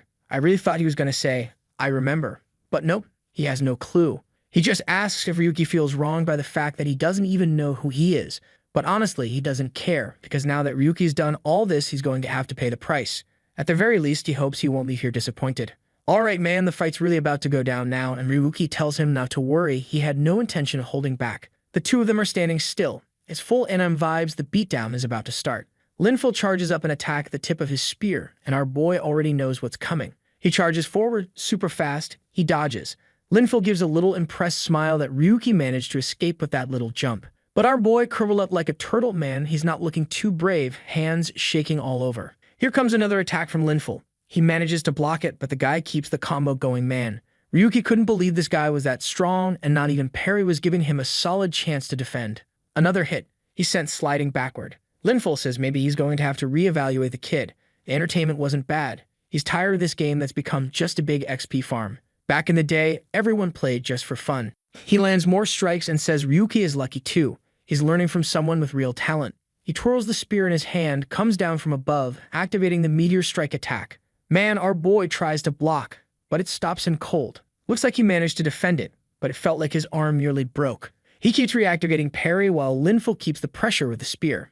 But man, talk about SR sword mastery. The hit flung him away. This time it's me saying, finally. He created an opening to attack, but the bastard was way faster and almost landed a spear in his mouth. Ryuki couldn't believe it. Linful got hit by the parry and still reacted faster than him. Then Linful says it's interesting that he has parry, since that skill shouldn't even exist in the ghost world. So now he's gonna level up the heat and see how long the kid can last. Next attack, Ryuki dodges by throwing his head to the side. Problem is, even when he lands a parry, a guy counters faster than he can even react.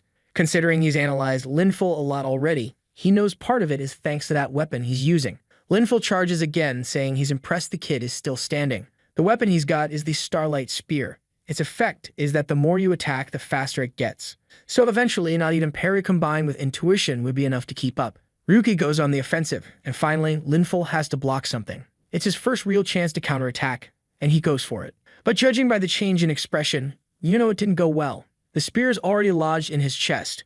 Linful says it's a shame. Just 3 more seconds and Ryuki would have set a new record. But apparently he wasn't even worth remembering after all. It was a good fight. That's all it was. He tosses his body to the ground and says that, to be honest, it was actually disappointing. It was ridiculous for him to think he'd win with the abilities he had. Besides, he explains, even if Ryuki wanted to die in this place, he couldn't. That's because it was a free zone for PK.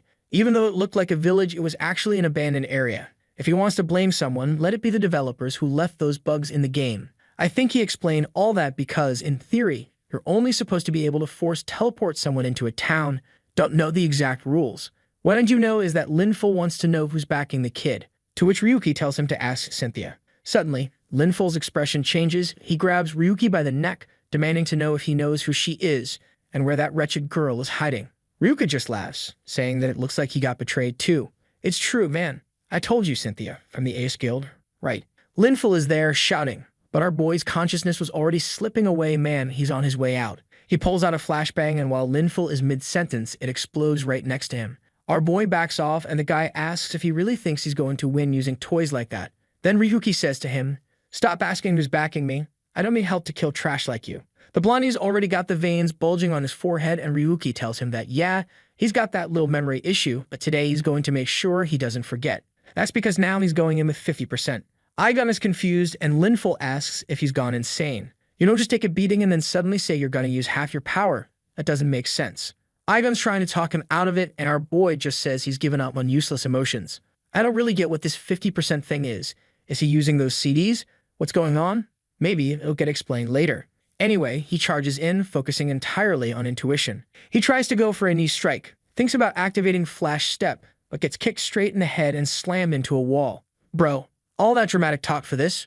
Before you can even blink, Linful's already launched a spear strike that nearly hits him in the eye. He just manages to pull away in time. Linful says the kids lucky are in a no PK area, otherwise this would have ended fast. Ryuki, though, is just realizing that his arm can't take much more. Then the blonde says it'd be a real shame to fight in the city. It'd draw too much attention, and afterward, he gets scolded by the boss. Tired of all that chatter, Ryuki tells him to shut up, vanishes, and suddenly appears behind him. But man, Blondie's grinning again. Without even looking back, he just slashes and cancels out our boy's movement. Then he activates Meteor Rain on his spear again. This time it lands clean. Yeah, our boy's taking a beating. Honestly, I'm with you. I think it was way too early for him to fight this guy. The dude only cleared 4 dungeons so far. The blonde even mocks him, asking if it's time to up the power on that supposed 50%, since he's getting wrecked. Our boy tries to get up while the guy's laying into him, telling him to try a bit harder. It's been too easy. The bastard's even tapping the spear on the ground, saying this revenge story of his is way too weak. He grabs Ryuki by the collar and tosses him into the air, saying it's a shame he wants to keep playing, but now it's time to end this. He launches an attack into the sky that slices our boy clean in half. But just before he hits the ground, Ryuki manages to activate Flash and causes a full-on explosion. Then Linful turns to a window that just popped up in front of him. It's Gabriel, telling him to stop the fight immediately and return now. But Ryuki gets back up and says, wait. Linful can't believe the bastard is still standing after taking that hit straight on.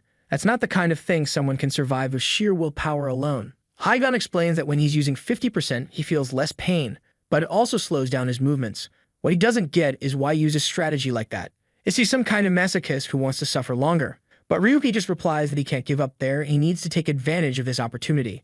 As Linful walks toward him, Ryuki asks if he's afraid of Gabriel. The guy's expression changes and Ryuki says, looks like I hit the nerve, huh? Just the fact that Gabriel showed up proves no one's backing Linful right now. He's sure that at this moment, Gabriel must be furious. And in the middle of that conversation, our boy was already drawing a rusty dagger. And when Linful goes to say something, gets stabbed in the neck. The bastard lets out a scream and Ryuki tells him, calm down, it was just a little cut, nothing serious. But for a guy like him, who plays loaded with items to reduce any sensation of pain, it definitely must feel different. That's because, well, Ryuki's attacks ignore any kind of pain-dampening items, and the pain still hits the same. Linful's cursing and swearing, but Ryuki just says, now this is what I wanted. Let's see you raise all that hell again. Stop whining and come at me already. Here comes Blondie again, but this time, Ryuki seems to be able to redirect his spear. Now the guy's confused, looked like the kid was reading his movements. And the truth is, it's something like that. Back when Ryuki was still an analyst, he reviewed everything Linful ever did over and over again. He already knows every pattern, every habit, every combat style the guy has. And considering Linful's probably never experienced this kind of pain before, his focus must be completely shot, which gives Ryuki the upper hand. While dodging, Linful mutters to himself that he needs to end this fast. He charges up a combo attack on his spear, saying it's all or nothing now. He activates one skill to boost attack speed, one to power up skills, another to double the next attack's damage, and a final one to increase crit chance. This is a combo he only ever uses on the bosses of the tower, but now he has no choice. He's got to burn it on the kid.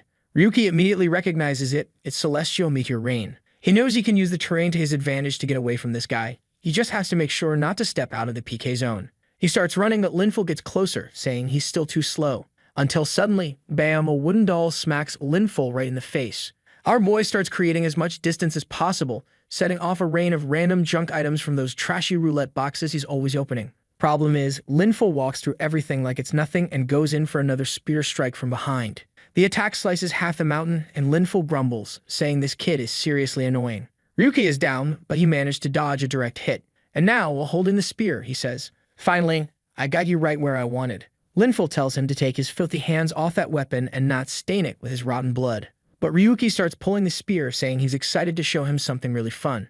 Oh man, is this it? That SSR you mentioned way back. The one he said he was saving for Linful. He apparently tested it earlier on Surreal's wings, something that wasn't even a skill or an item. Linful's confused, wants to know what the hell is happening to his spear. And oh man, the spear starts disintegrating. Ryuki had unlocked the SSR system, man, and just deleted his spear. Yet we're crossing over with that Charles C storyline from the other day. Full system level stuff now. The spear crumbles into dust, and Linful is standing there, not understanding what just happened. Looking at his hand, the dude's on the verge of tears. That was a unique item, and now it's not even in his inventory anymore. This game doesn't even have a destruction mechanic, so how is this possible? He's convinced the bastard is using some kind of cheap trick. But right then, bang, Ryuki shoots him in the shoulder. Our boy says, "I was aiming for your heart, but you reacted pretty fast." Linful's still confused, wants to know where the hell this guy got a pistol. Ryuki just tells him to stop crying and explains, "The very data that registered your spear in this world, it's gone. There's no bringing it back." That's the power of his skill, SSR delete, a system-level ability that overrides even the game's own authority and erases the data of items inside the labyrinth. The only activation condition, you'd have to hold the target object for 5 seconds, and it can only be used 4 times a week. Linful pulls another spear from his inventory, saying he doesn't know what tricks this bastard's using, but he'll finish him off with any weapon. But at that moment, Ryuki is already backing away, taunting, "Come on then, try and catch me." The idiot comes charging in, shouting that he's not letting him get away. But then, stepping where he shouldn't, Linful steps on a bomb. Man, our boy is the king of FPS, seriously. As soon as the guy got hit by the bomb, Ryuki followed up with more shots to the chest. Then Ryuki says, "You better stand real still, Linful. This whole area is covered in mines." The guy's expression shifts. Once again, this bastard had some item that Linful had no idea how it was even created. And with the very next step, click, Ryuki just says it's stupid to think he hadn't planned for this. Linful's desperate, but our boy tells him to think real hard. Any movement now is extremely risky. And on top of that, he lets him know that this entire setup has been in place since the moment Linful made his first move. That's because Ryuki already knew all of Linful's patterns, and he knew that once he started making noise, he'd be dragged exactly to this spot. All Linful can do now is be grateful for having fallen right into the trap. Linful gets tired of hearing all that and charges toward him. But of course, boom, the mine under his foot goes off. When the smoke starts clearing, he spots something in the distance, but it's clearly a decoy doll. He rushes in, slamming an attack through its head, yelling that he finally won. But only he hadn't noticed what was obvious to everyone. And now Ryuki is standing right beside him, counting down from 5 to 1. At 0, boom, another spear disintegrates. He's got a gun pointed right at Linful's face, and the guy realizes, looks like the kid wasn't lying. Maybe the Starlight spear really was deleted. Ryuki activates ignition and slams Linful into a boulder. The guy's down, groaning that sooner or later, Ryuki is going to pay for this. But the moment he tries to log out, the request is cancelled. He wonders why, and bam, sword to the back. Of course, it's Igon, stopping him from logging out. Ryuki says he's being way too serious to let him run away at a moment like this. He slams Linful's face into the ground and calls out, "Linful Darius, do you remember the guy who used to be an analyst in your guild, named Ryuki?" Linful asks why he remembers something like that. "I'll never remember who you are." Ryuki asks if he really won't remember, even if it means never being able to play again. He reminds him, each person is only allowed 1 account in the game. And what would happen if he used his ability and deleted that account? Maybe then, you'd never forget my face. Linful shouts at him to take his hands off, but Ryuki starts counting. 5, 4, 3. And then we see, when Gabriel first holds someone to look into this Ryu 7017. 2, 1. Linful's still pretending not to care, scratching his ear, saying he doesn't give a damn about that person. 0. The guy screams, and just like that, he's deleted. Now I don't know if he's really gone, if he's ever coming back, or what just happened exactly. But Vigon's praising him, saying he did it. But man, Ryuki, the demon of vengeance, just says he hasn't done anything yet. This was only the beginning. There were still plenty of people who had to pay for what they did. And oh man, behind the rock, there she is. White-haired girl, drawing a blade, probably our dear Cynthia. She throws a dagger wrapped in dark energy straight at him. But what's this? Full-on Giga Chad mode, he catches it midair. He was about to ask who that person was when suddenly, Igon warns him to be careful. In a flash, he finds himself trapped in some kind of strange black cube. It looked like a spatial transfer, but at the same time, something about it was different. Then someone approaches, saying, "It's been a while, Ryuki." He asks who it is, and the figure introduces themselves as Gazazia. He remembers that was the name of the person ranked number 2. The weird thing is, he's never seen this one before. And man, now that I'm saying this, I'm remembering. I spoiled this 26 chapters ago, didn't I? She pulls off the cloak, and I hate to say it, but damn, the woman's stunning. Obviously, though, deep down in our hearts and souls, we will never forgive this woman for betraying our boy. Right then, he remembers that fake little smile and her standing next to Linful. He's having a full-on breakdown, calling her Cynthia, but she says that was just a disguise. Her real name is Asia. Whoa, man, our boy is seriously unhinged now, laughing like the Joker. He says he doesn't care what her real name is. Because of what she did, he got kicked out of the guild, became an unknown, and lost everything he had. And yet she still showed up to find him. That means she must want to die. Cynthia, no, Asia, says she's been looking for him for years. She never imagined he would become a player. Ryuki responds that all of this only happened because of the hatred he felt toward her, Linful, and the entire Ginza guild. So she better get to the point fast, because if she doesn't, he's about to go in for the kill. Asia says he's really changed over the past 3 years, but she'll get straight to it. She tells him he should drop the revenge against Linza. He asks why she's saying that, and she replies that soon they'll start tracking his family in real life, and he should start worrying about his mom. Man, I thought she didn't know, but out of nowhere she says, "Oops, forgot. She's already dead, huh? My bad." Okay, this woman's asking to get sliced. Our boy's gripping his sword now, saying this damn woman must have a death wish. He charges in, saying that if that's the case, he'll gladly grant it. The blade lands right in her stomach, but weirdly, even so, she just dodges to the side. Then she starts running for that dagger, and he's a little confused. That thing looks special. But the second she reached for it, slice. Someone cuts off her hand. Yo, our boy's moving fast. He's already behind her, slashes her neck too, and says she's way too slow, didn't stand a chance. As she vanishes, Aze says she never realized just how deep his hatred had gotten. Wait, vanishing? Not dying, reconstituting right beside him. She says that clearly defeating Linful wasn't luck after all. She says she's leaving now and he fires some shots, but clearly they're doing nothing to her. She says she was just curious to see what would happen. Never thought he'd actually beat Linful. Aigon warns him that dagger is a real bug. People keep calling him a bug all the time, but truth is, he just has a broken system. What she's using is something artificially created. He says he doesn't care, but it looks like he understands now. He won't be able to kill her just yet. Cynthia says that destroying the Linza Guild is a job she's going to take care of. She has no idea what trick he pulled to take down Linful, but she wants to see what he'll do when that guy comes back. Ryuki simply answers, "I don't stop my revenge, and I don't care about the consequences." She tries to warn him that he'll regret it, but he just says, "You'll never see Linful again in this game.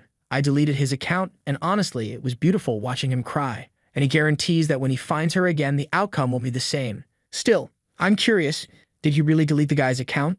Can you actually delete someone permanently like that? 4 deletes per week? That's busted. Outside the scene, Ryuki notes that damn bug woman really managed to shut down what he could do. And the most terrifying part was that strange dagger she was using. When she threw it, apparently he should have dodged instead of grabbing it. But at the time, he didn't feel any danger from it. He's going to need more info and allies to figure out exactly what that thing is. Then he asks Aigon if that thing is ready. Aigon says yes, the dates line up. They're finally going to meet the person who creates the mods. And it looks like this time, it's that creepy little bear, who, by the way, was watching this whole mess go down and was thinking of logging off. But yeah, Ryuki's totally hacking, man. He's watching through some virtual screen and tells the teddy bear straight up, "I'm not letting you log out." The bear apologizes, saying he was just watching the fight out of curiosity. But our boy just replies, "We're meeting tomorrow, 8 p.m. at Suzuki's shop." Ah, so that's what was going on. He was watching everything through the screen in Aigon. Now it all makes sense. The bear agrees, says he'll meet him there, but he wants to ask about a strange signal drop that happened earlier. Ryuki realizes that even this guy didn't really understand what Cynthia did. Since he doesn't feel like revealing anything, he just replies, "You've asked too many questions for someone in your position." Next scene, we're already arriving at Suzuki's shop. Our boy walks in complaining, "This is ridiculous. I here on time and the guy doesn't show." Suzuki asks what he's talking about. Hadn't he noticed? The mod creator's already here. Ryuki grabs him by the collar, telling him to stop joking around. But suddenly, someone says, "I'm here." When Ryuki turns his head, the teddy bear comes down the stairs and says he's the one who creates the mods. Man, I thought he'd be bigger, but our boy just picks him up in one hand. He's tiny. The poor bear's squeaking that he's being crushed while Ryuki yells at him to cut the nonsense. Out of nowhere, Suzuki throws himself onto the table, and our boy's like, "What the hell is going on now?" Then the bear says it's probably easier to show than explain. In that moment, he was moving his consciousness. The person talking to Ryuki is the mod creator named 5555, and at the same time, the person across the counter speaking to him is also him and also Suzuki. Looks like the little robot now has Suzuki's voice, right? The author of this story didn't really think through the whole voice switch setting for identifying characters in the manhwa, huh? Ryuki doesn't believe it, but Aigon confirms it really is the same person. Seems like it's a consciousness that manages multiple bodies, each with a different personality. Then Ryuki realizes the nutjob must be using some sort of mod to alter his own personality. The teddy bear puts his hands on his hips and says, "Finally, you figured it out." Then he congratulates him for killing Linful, says the ending was incredible. He wants to know how he made the guy disappear. What are the limits of the ability? How many times can you use it? Is there a cost? How does it work? Looks like the voice changed again, so our boy knows this is now 5555, the mod creator's core personality, not Suzuki's. Ryuki says he's not answering anything until he tells him who he really is. 55 says he'll get to that, but first warns. You need to be careful. Don't let anyone find out you have the delete ability. Ryuka just shrugs and says, too late. Igon had already recorded, edited, and uploaded the whole thing. From now on, this fight with Linful would go all the way. 55 is freaking out. You're insane. You broadcasted that. The whole Linza guild was going to start hunting him in every corner of the world. Ryuki replies, that's exactly what I want. The bear gives up, man. He's already realized that this kid wants to be hunted. Then he asks if Ryuka even knows who's really chasing him. Our boy's a bit confused, but then the bear logs out and Suzuki gets up. He snaps his fingers and says, okay, let's take a look at this first. Holographic aerial view pops up minus 100 meters around the mall. Behind a wall, we see those gangsters from way back at the start. Ryuki's actually a little sad that those losers still haven't given up. But the most important detail is the other guys right in front of them. It's the Iron Blood Group, a criminal syndicate that rules the underworld. Fortunately, they had no connections to Linza. The boss of that group retired after an accident. Rumors say that Linza caused that accident. Ryuki gets what Suzuki is implying. These guys wouldn't have ties to Linza since Linza screwed over their people. But now he really wants to know. Okay, but who are you, Suzuki? The shopkeeper replies, all right, since you figured it out, it's time we went somewhere a little more appropriate. Next scene, they're walking through the sewers and Suzuki says that he and all his clones share the same goal and are looking for allies to help with it. Meanwhile, Igon is running an analysis and tells our guy that, at the moment, he's not in any danger. Then he enters a room full of puppets and Suzuki explains that this is where he keeps his best creations. Our boy approaches one of them and Igon says it's impressive that a human was able to create something like that. Ryuki, however, isn't that interested in those bodies and asks if he should call them 5555, Suzuki, or what. Suzuki tells him to call him Suzuki when he's human and 5555 when he's a bear. That's when he's in hacker mode. My god, son, give me a real name already. Suzuki then says he's going to explain exactly who he is and Igon pulls up some data. The name was no name, the age between 20 and 30, and the gender was female. Okay, you can come out of the shadows now, girl. And the damn girl says that's all anyone knows about her. Obviously, Ryuki's confused since that's basically nothing. He asks if she really doesn't know anything about herself. Could it be that these personality shifts mess with her head? She answers yes, kind of like that, and asks if he's ever heard of Accident 707. It was a plane crash with no survivors.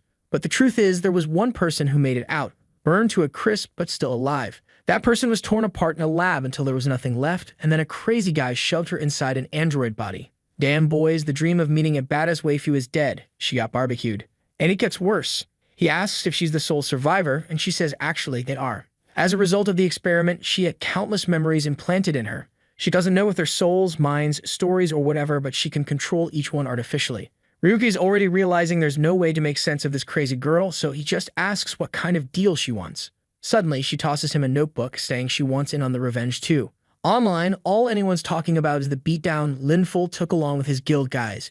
He didn't even look like the same person anymore. The only thing people found weird was that the whole deletion thing seemed fake. Especially because, in this game, deletion isn't allowed, so, it should have been impossible. But then the question is, if it's fake, why hasn't Linful shown up and proven to everyone it's a lie? Whether he is Linful Phi surrounded by bottles and drunk. He throws one at the wall and looks at the system window. It says account verification failed. No data found. The dude laughs, saying not to mess with him. It's impossible this could have happened. He was Linful, the strongest in Linza. The good thing about our guy not having a waifu, a mom, or anyone, at least there's no one for them to take revenge on, right? Only thing left is to beat him up. A little earlier, Linful was banging on the table, calling for his brother and asking for one more chance. But Gabriel says the idiot ignored him, went to fight alone, and even lost his own account. Obviously, now he's screwed. Linful was freaking out, saying he got caught off guard. He just needed a new account and everything would change. From now on, he'd do whatever Gabriel said. All he needed was someone else's account or a creation pass.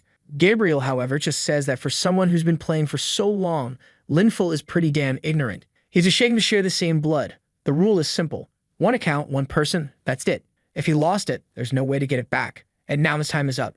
Damn man got kicked out by his own brother. Linful tells him to stop being ridiculous. That useless loser actually became a player, so why couldn't he? He breaks free from the guys and tells them to move. He's going to fix this. Yeah, right, you're gonna fix it. Already got tossed out like garbage. The brother says there's a lot of mess to clean up now, so Linful better never show his face there again. The dumb blondie can't believe that the guys who used to be scared to even look him in the eye are now treating him like this. That's when someone comes up from behind and asks if he's Linful Darius. But the blonde guy just tells him to get lost, he's not in the mood, and it's better for bums not to get close.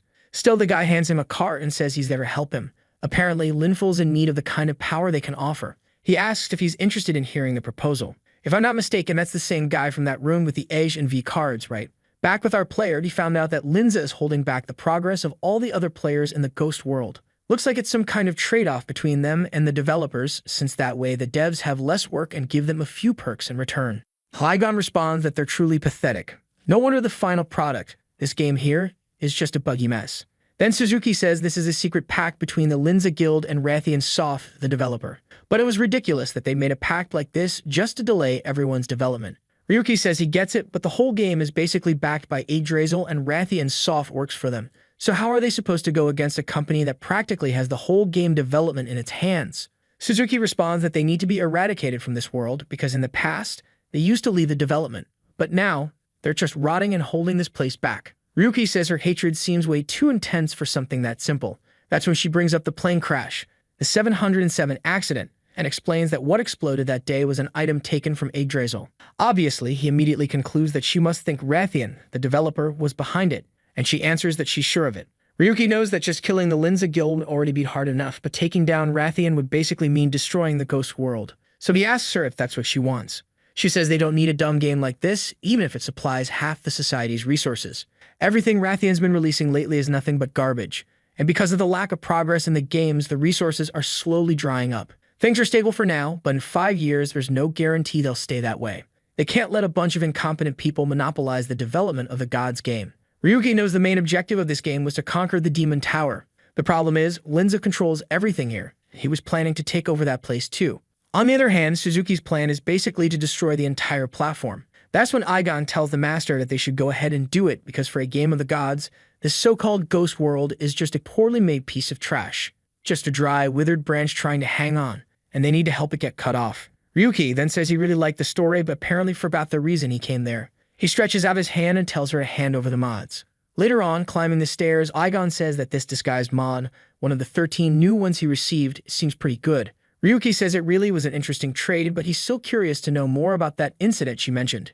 Aigon confirms that the incident did happen and one person survived, but it couldn't be confirmed that it was Suzuki, especially since humans are creatures that should never be trusted.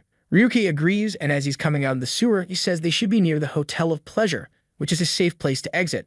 But as soon as he tries to leave the hole, there's that blonde guy looking kinda messed up. Ryuki goes up to him to see what happened, wondering if the guy was drunk. But that's when he sees there was a digital drug installed on the guy's neck thigh. That area is known as the Pleasure District, so it makes sense someone would have used something like that there. Suddenly, he hears someone approaching and takes off running. A guy with a white jacket tossed over his shoulder, full one-piece style, says that apparently this one's gonna be a real handful.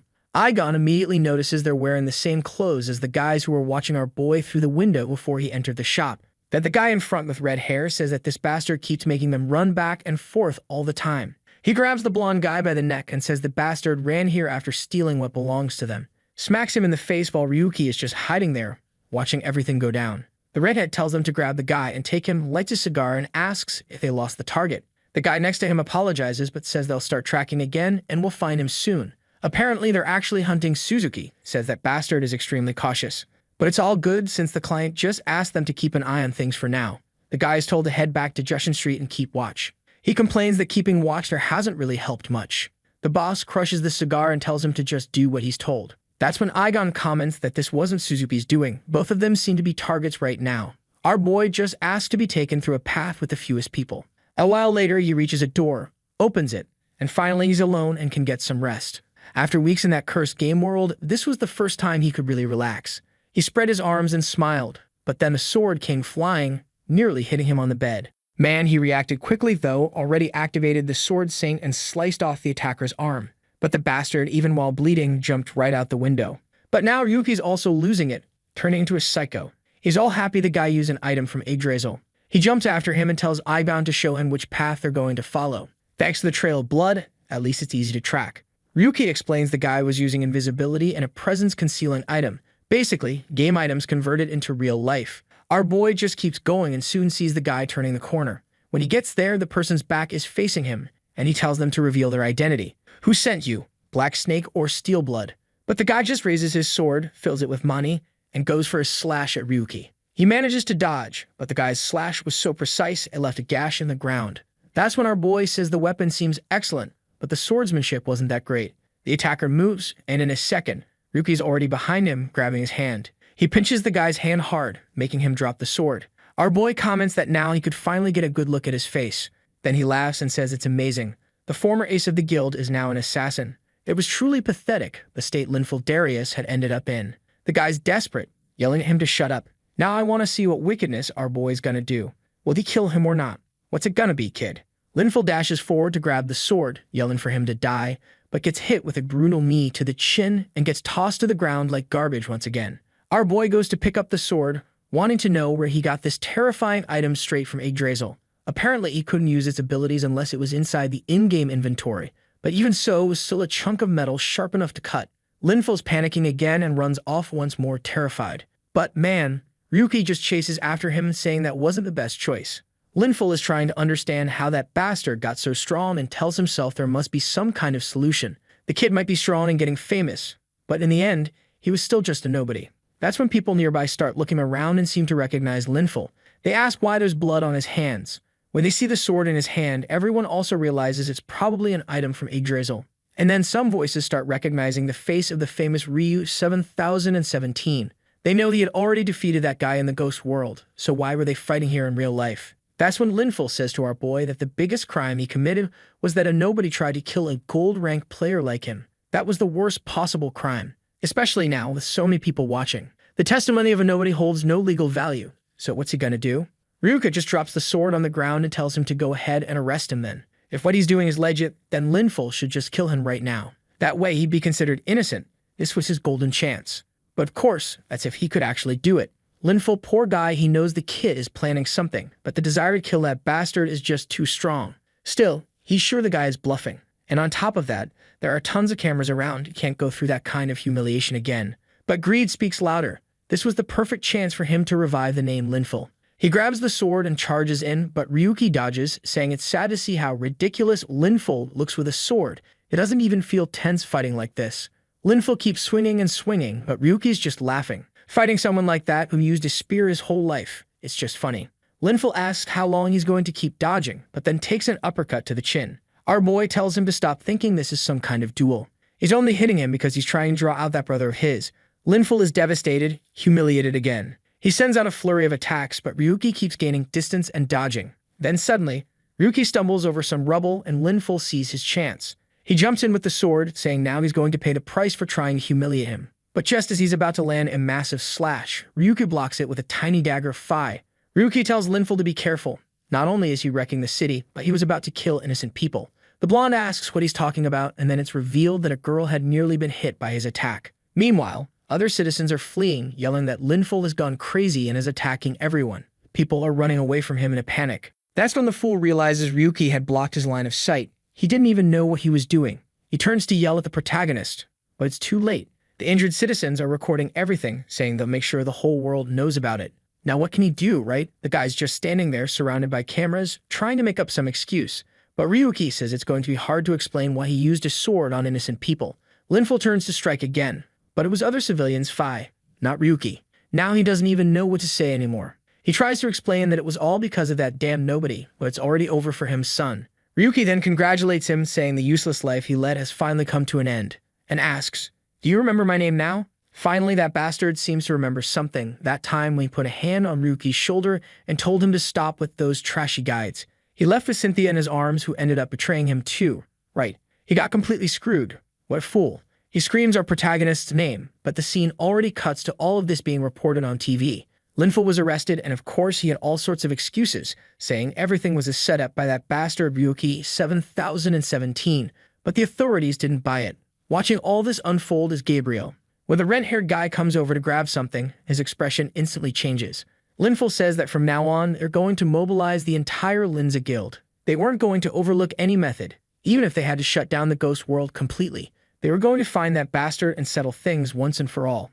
Honestly, I wish our boy had killed Linful, but thinking about it, what he did might have been worse than death, because if you kill someone, they're gone. It's over. But now, Linfol's stuck living this miserable life, just another wrecked convict nobody cares about.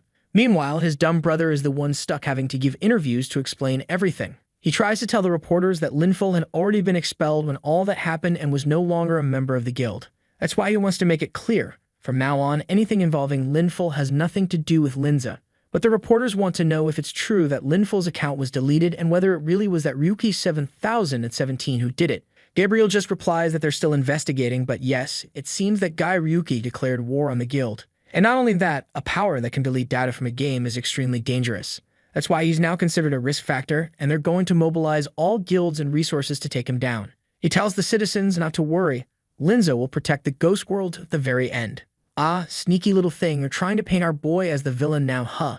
But on the internet, everyone's on Ryuki's side, laughing at Linza, saying that bastard's already in hiding and they're never gonna catch him. People are even starting to wonder what rank the guy is. Some say gold, others say platinum. Meanwhile, that researcher woman Laguna is furiously hammering her keyboard. A month had passed since the Linfol incident and Ryuki still hadn't posted a humble little video. A red-haired girl about 1.30 meters tall and with 80% of her weight in her thighs asks what Laguna's doing there all alone. Turns out this girl's name is Bisque and Laguna wants to know where the leader is. Apparently, she's from Linza too and says that Gabriel went to meet with that pig. Laguna comments that they seem to be working hard and Bisque says yeah, they are. Everything in this game is a complete mess because of that damn Ryuki, or whatever his name is. She can't understand why they just won't accept that Linfol lost. Maybe because the guy has a bub no one knows how to counter. But Laguna stands up and says she doesn't get it. What Ryuki is doing goes against common sense. Bisque then asks, so where's this guy who defies common sense? Looks like everyone's trying to hunt him down and no one can find him. Laguna goes to answer that that's exactly what she wants to know. But bam, something pops up behind her. A new video just got uploaded. Meanwhile, in the Rathian Company Operations Center, someone asks if they still haven't found that damn Ryuki. Gabriel apologizes to the fat guy, who says apologies won't work. He's already said it, just kill the kid in real life if you can't find him in the game. After all, he's just a nobody using hacks. How hard can it really be? Man, I think they went overboard on this dude's design. His head takes up like 1% of his body. This guy is Duke Stevero's CEO and developer of Rathian and a platinum-ranked player. He asks if it's true that resource farming in their main game, the Ghost World, is declining. Looks like Linza Guild is just becoming a bigger disappointment every single day. Gabriel's there apologizing, thinking to himself that he's sick of dealing with this outdated garbage. The fat guy, however, says it's fine, that thing was just a relic that would soon become obsolete anyway. The only issue is that it would be kind of inconvenient if the game collapsed right now. It needed to stay up until his masterpiece was finished. Then he says he's going to show them the game that will reshape the entire industry.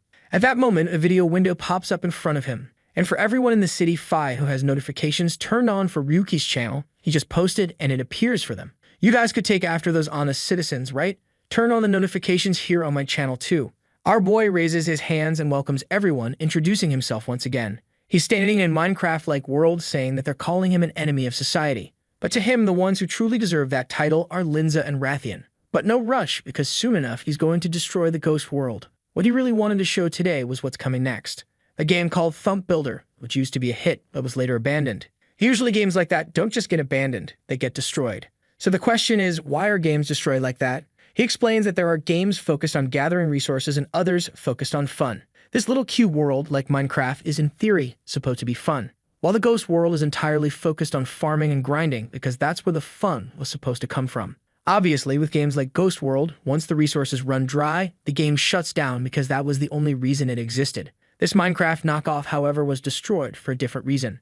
Right then, a massive heart appears above, and he says that's the god of cubes, the divine entity that basically keeps this world running, but also turns it into trash.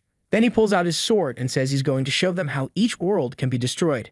Bisque is confused, wondering how he's doing something like that. Both she and Laguna are thinking the same thing. How the hell is he using a weapon from the ghost world in a completely different game?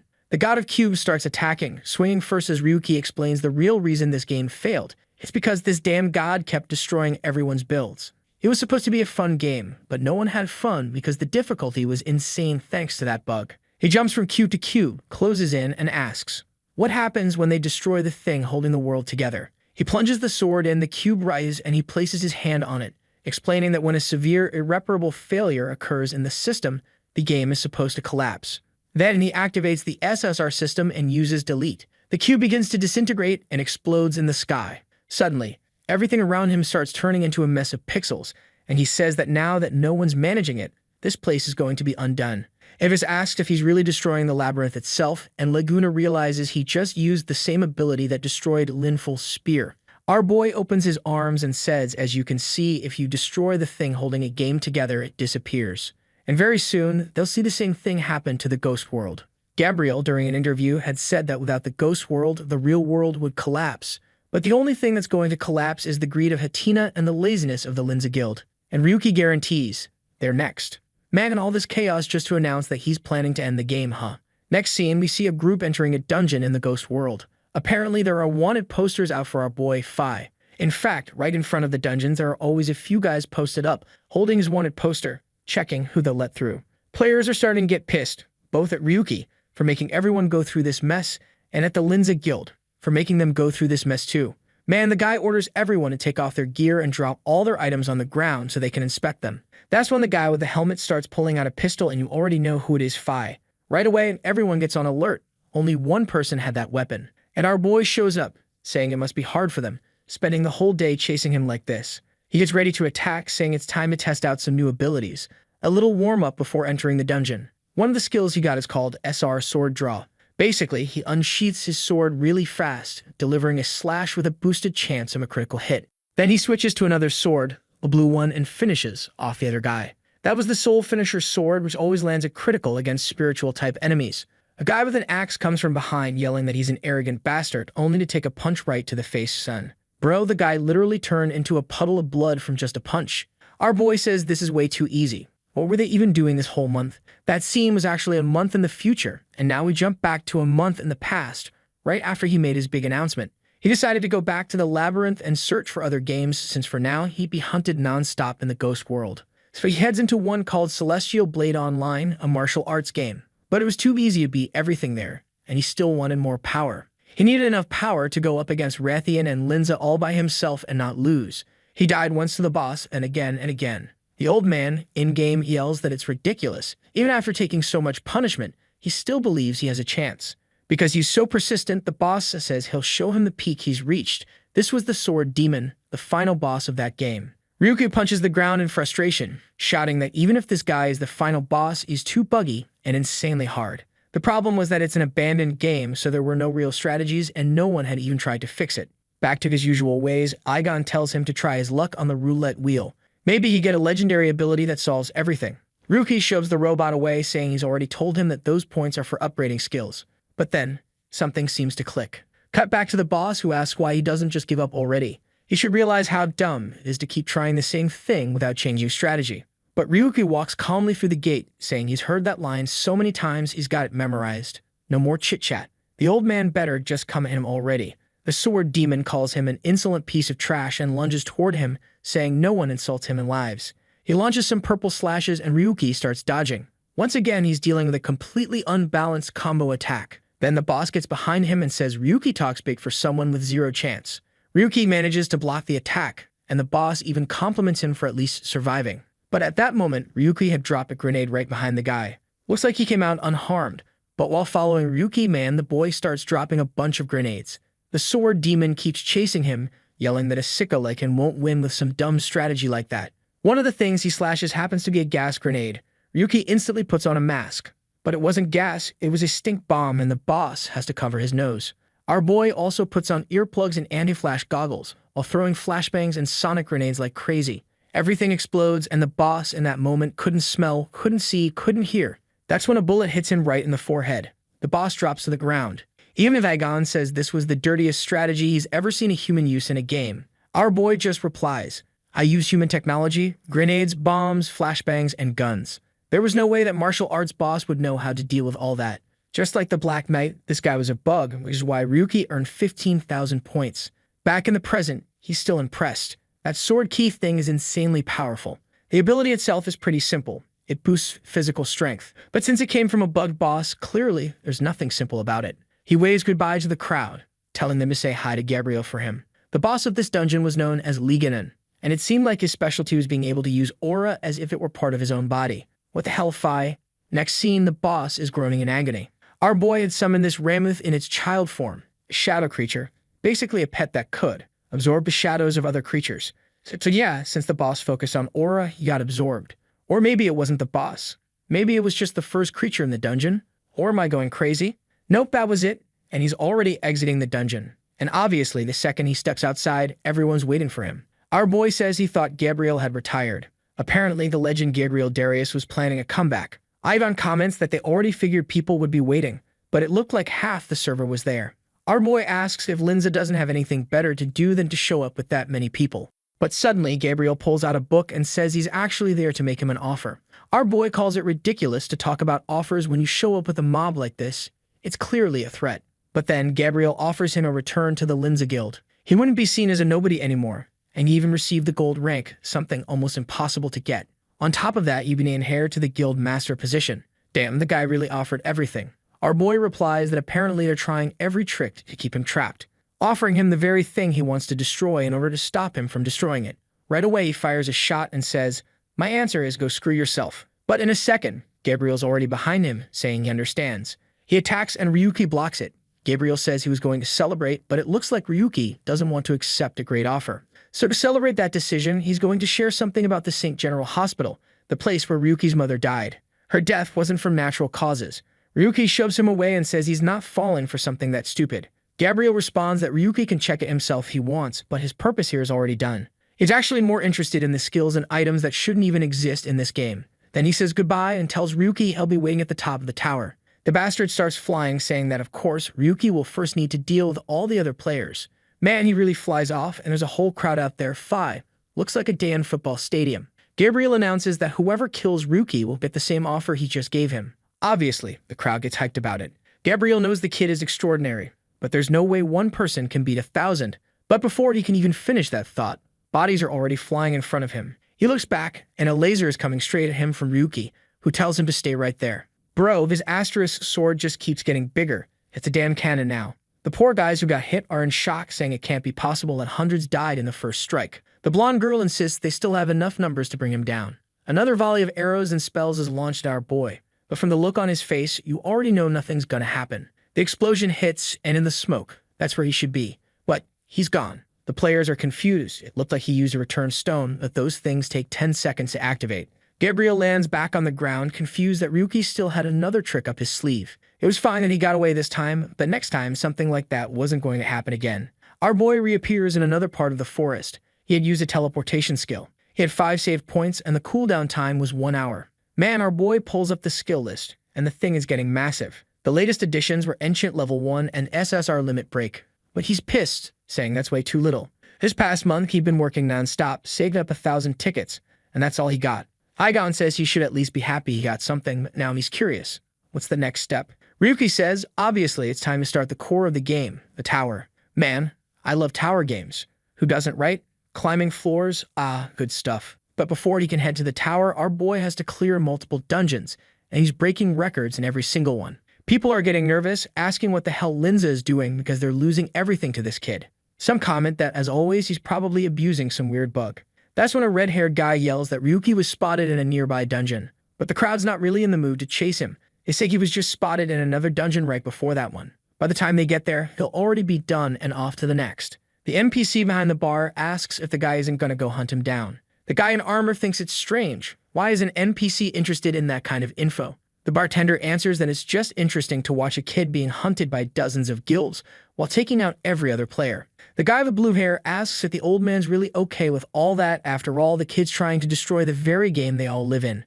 That's when the bartender reveals he comes from another world called Palm. Apparently, it's one of the oldest games from Yggdrasil, so this guy's been around a long time. The old man explains that he's been in and out of countless games, and in the end, they don't really have a choice but to accept that some games will disappear. Just when someone's about to ask more, someone outside calls out to all the citizens born in that world. A guy in red armor yells that this is the reality they live in.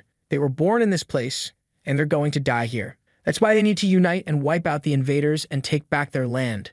They call themselves the Blood Guild, and tomorrow they're going to invade the dungeons and prove they don't need players anymore. Bro, is this a guild of NPCs? This guy is getting wild, son. Back in the bar, the old man thinks to himself that these kids really don't understand how games work. He says he's about to close the shop, so the armored guy should head out too. Wait a minute, plot twist.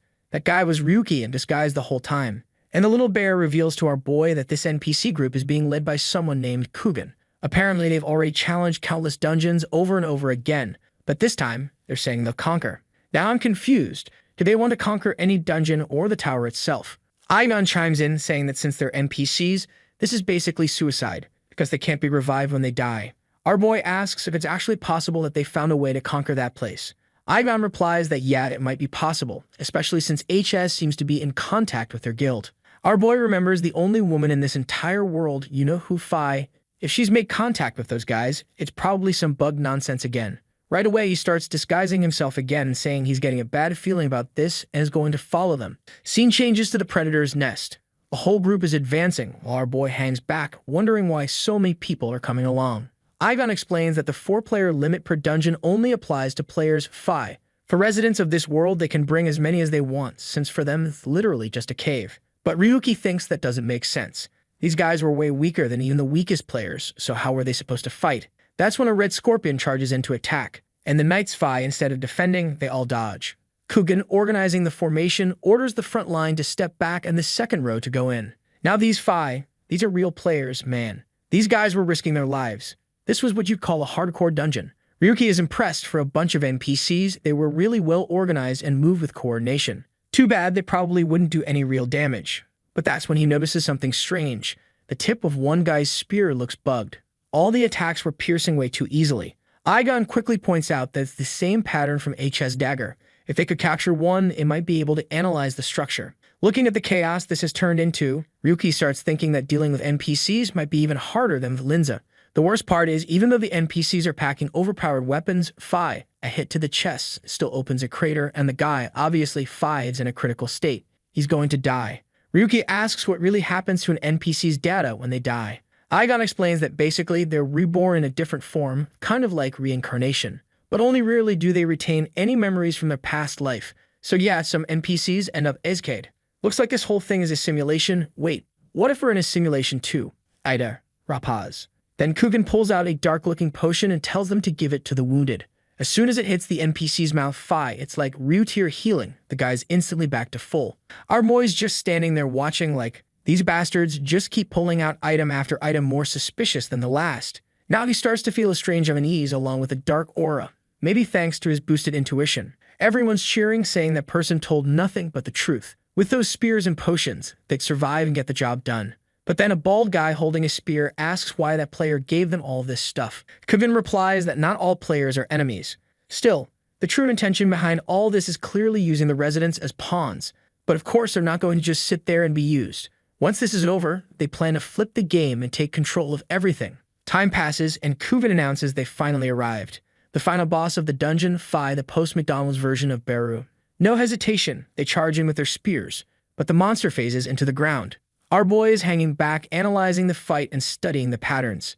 Everyone's tense, wondering where the boss will pop up next. That's when Kugan pulls out a battle standard, slams it into the ground, and activates a radar. Damn, it really revealed the location underneath. This guy's legit. The creature realizes it's been detected and instantly bursts out of the ground. Ryuki says this detection thing is basically cheating. Ivan fires back. You're the last person on Earth who can talk about cheating. The boss slams the ground, sending giant boulders flying. If it hits the chest, you're dead. But Kugan sneaks up from behind and pierces through it like butter with his spear, screaming that victory was finally within their reach. With that, the Predator's dungeon was cleared. Standing atop the monster's corpse, Kugan celebrates, shouting that they did it. Suddenly, someone starts clapping, saying they're deeply moved. When Kugan looks to the side, he recognizes the man in the hat is John Doe, who says he can't believe they actually did it. But this guy wasn't supposed to be there, and Kugan asks what he wants. John Doe apologizes, saying that's no way to treat a friend. But right away, Phi, the NPCs raise their spears, saying they're sure he's planning to use them for something. John Doe calmly replies that he heard Kugan say he'd clear the dungeon no matter what, so no use complaining now. The NPCs could carry the pride of having fought, but they wouldn't be the heroes of this place. Kugan says he doesn't know what John Doe wants, but that the Chiefulin was just beginning. What the hell is Chiefulin? Yeah, no clue. John Doe just throws his hand downward, saying, they took the potion. Suddenly, all the NPCs collapse, surrounded by some glitchy aura. And this little villain of the week says that the potion doesn't restore people to their original state. In fact, it creates bugged code in the damaged areas, letting the person survive a little longer. But the damage keeps stacking. Heisha's goal from the beginning was to see what would happen when the bug reached its peak. And obviously, a sealed room with 50 people was the perfect test zone. Poor Kugan thought he was dominating. Now he's bleeding from his eyes, asking what that bastard thinks they are. John just says, "You're NPCs with slightly better eye." Kugan collapses, yelling for him to go to hell, saying players really are all bastards. From above, Ryuki watches the guy being dragged away. John Doe's checking the bodies, calling out things like, "Number 32, failure. 41, failure. 21, total failure." He checks each one and every single body was a failure. Until something catches his eye. Kugan's body is being covered in a black aura and John gets excited. Finally, at least one was a success. Man, the guy starts rising up, dripping black sludge, completely darkened, muttering something about awakening the residents. Suddenly, a cocoon surrounds him and he turns into a bucket of black ink. While John Doe celebrates, hoping this first success doesn't collapse. Bam! Ryuki appears behind him, knife to the neck. When John starts to turn, our boy just says, "Don't turn your head." He better start talking. What's Aisha's really up to? Blood starts dripping, but John Doe calmly says there's no reason for him to reveal that. Next panel, he's already spilling it. Guess he wasn't that hard to convince. He explains it all started with research into Yggdrasil's interference signals, and then it's almost complete. All they need now is the final test. Cut to another scene, 3 knights looking at a child asking if the NPC has glitched speech. But the kid replies, "I'm not an NPC. Someday he'd be just like the players, walking the world freely, fighting monsters, leveling up." The white-haired guy says he can tell the kid's serious. So why not make a bet? Back to the present, John Doe tries to attack Ryuki from behind, calling him an idiot for letting his guard down. Looks like he already figured out who our boy really is. But what he didn't expect was instinct level 2. "Bro," Ryuki whips out a flashbang and throws it in the guy's face. "I told you, this bastard is the king of FPS, Phi. Let Yggdrasil drop Counter-Strike 3.0, he's ready." John Doe's stumbling around confused. Where the hell did that flashbang come from? But now he's already getting slashed in the neck and Ryuki demands again. "What was that black thing devouring the dungeon?" John Doe, instead of answering, asks, "Why are you so mad? Are you emotionally attached to those NPCs or something?" Man, in that panel with his invisible foot, the idea was probably to show a high-speed movement, but looks like the artist got confused with the effect this time. But hey, there's the result. Smash the poor guy face first into the ground. As always, the guy tries to log out, but it's not working. Meanwhile, Kuven's body is completely black, surrounded by glitchy red cubes. Ryuki says he wants to see the guy keep acting tough after getting hacked.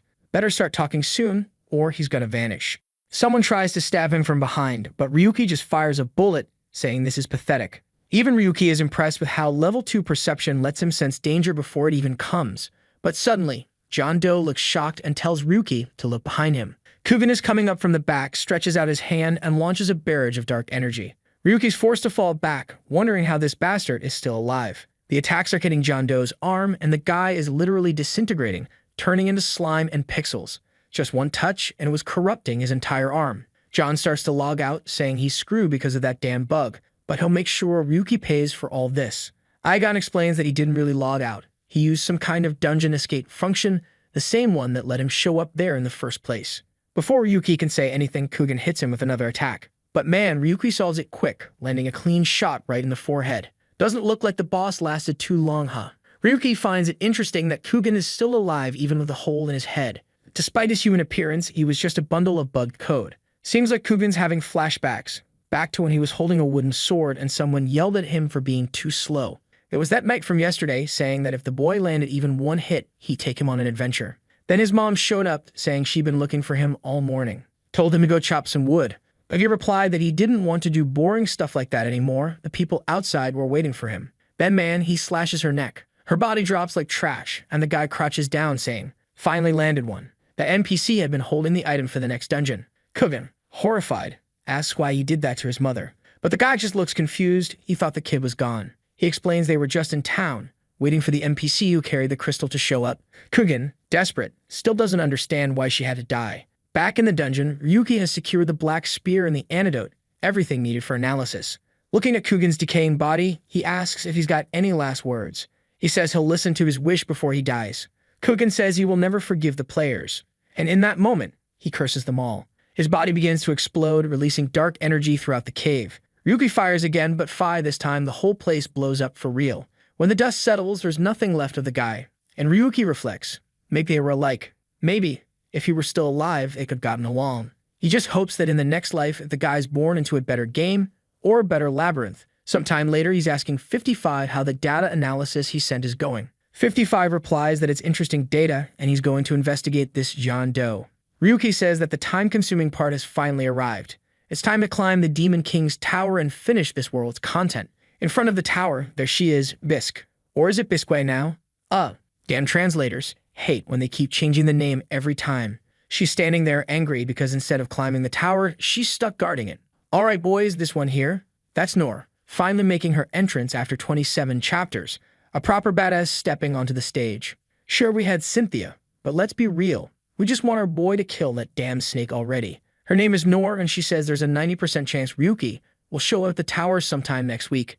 Bisque just replies that the guild master's been acting really weird lately, is definitely planning something bad. On top of that, all the support they're getting is trash, and the guild members are starting to lose their patience.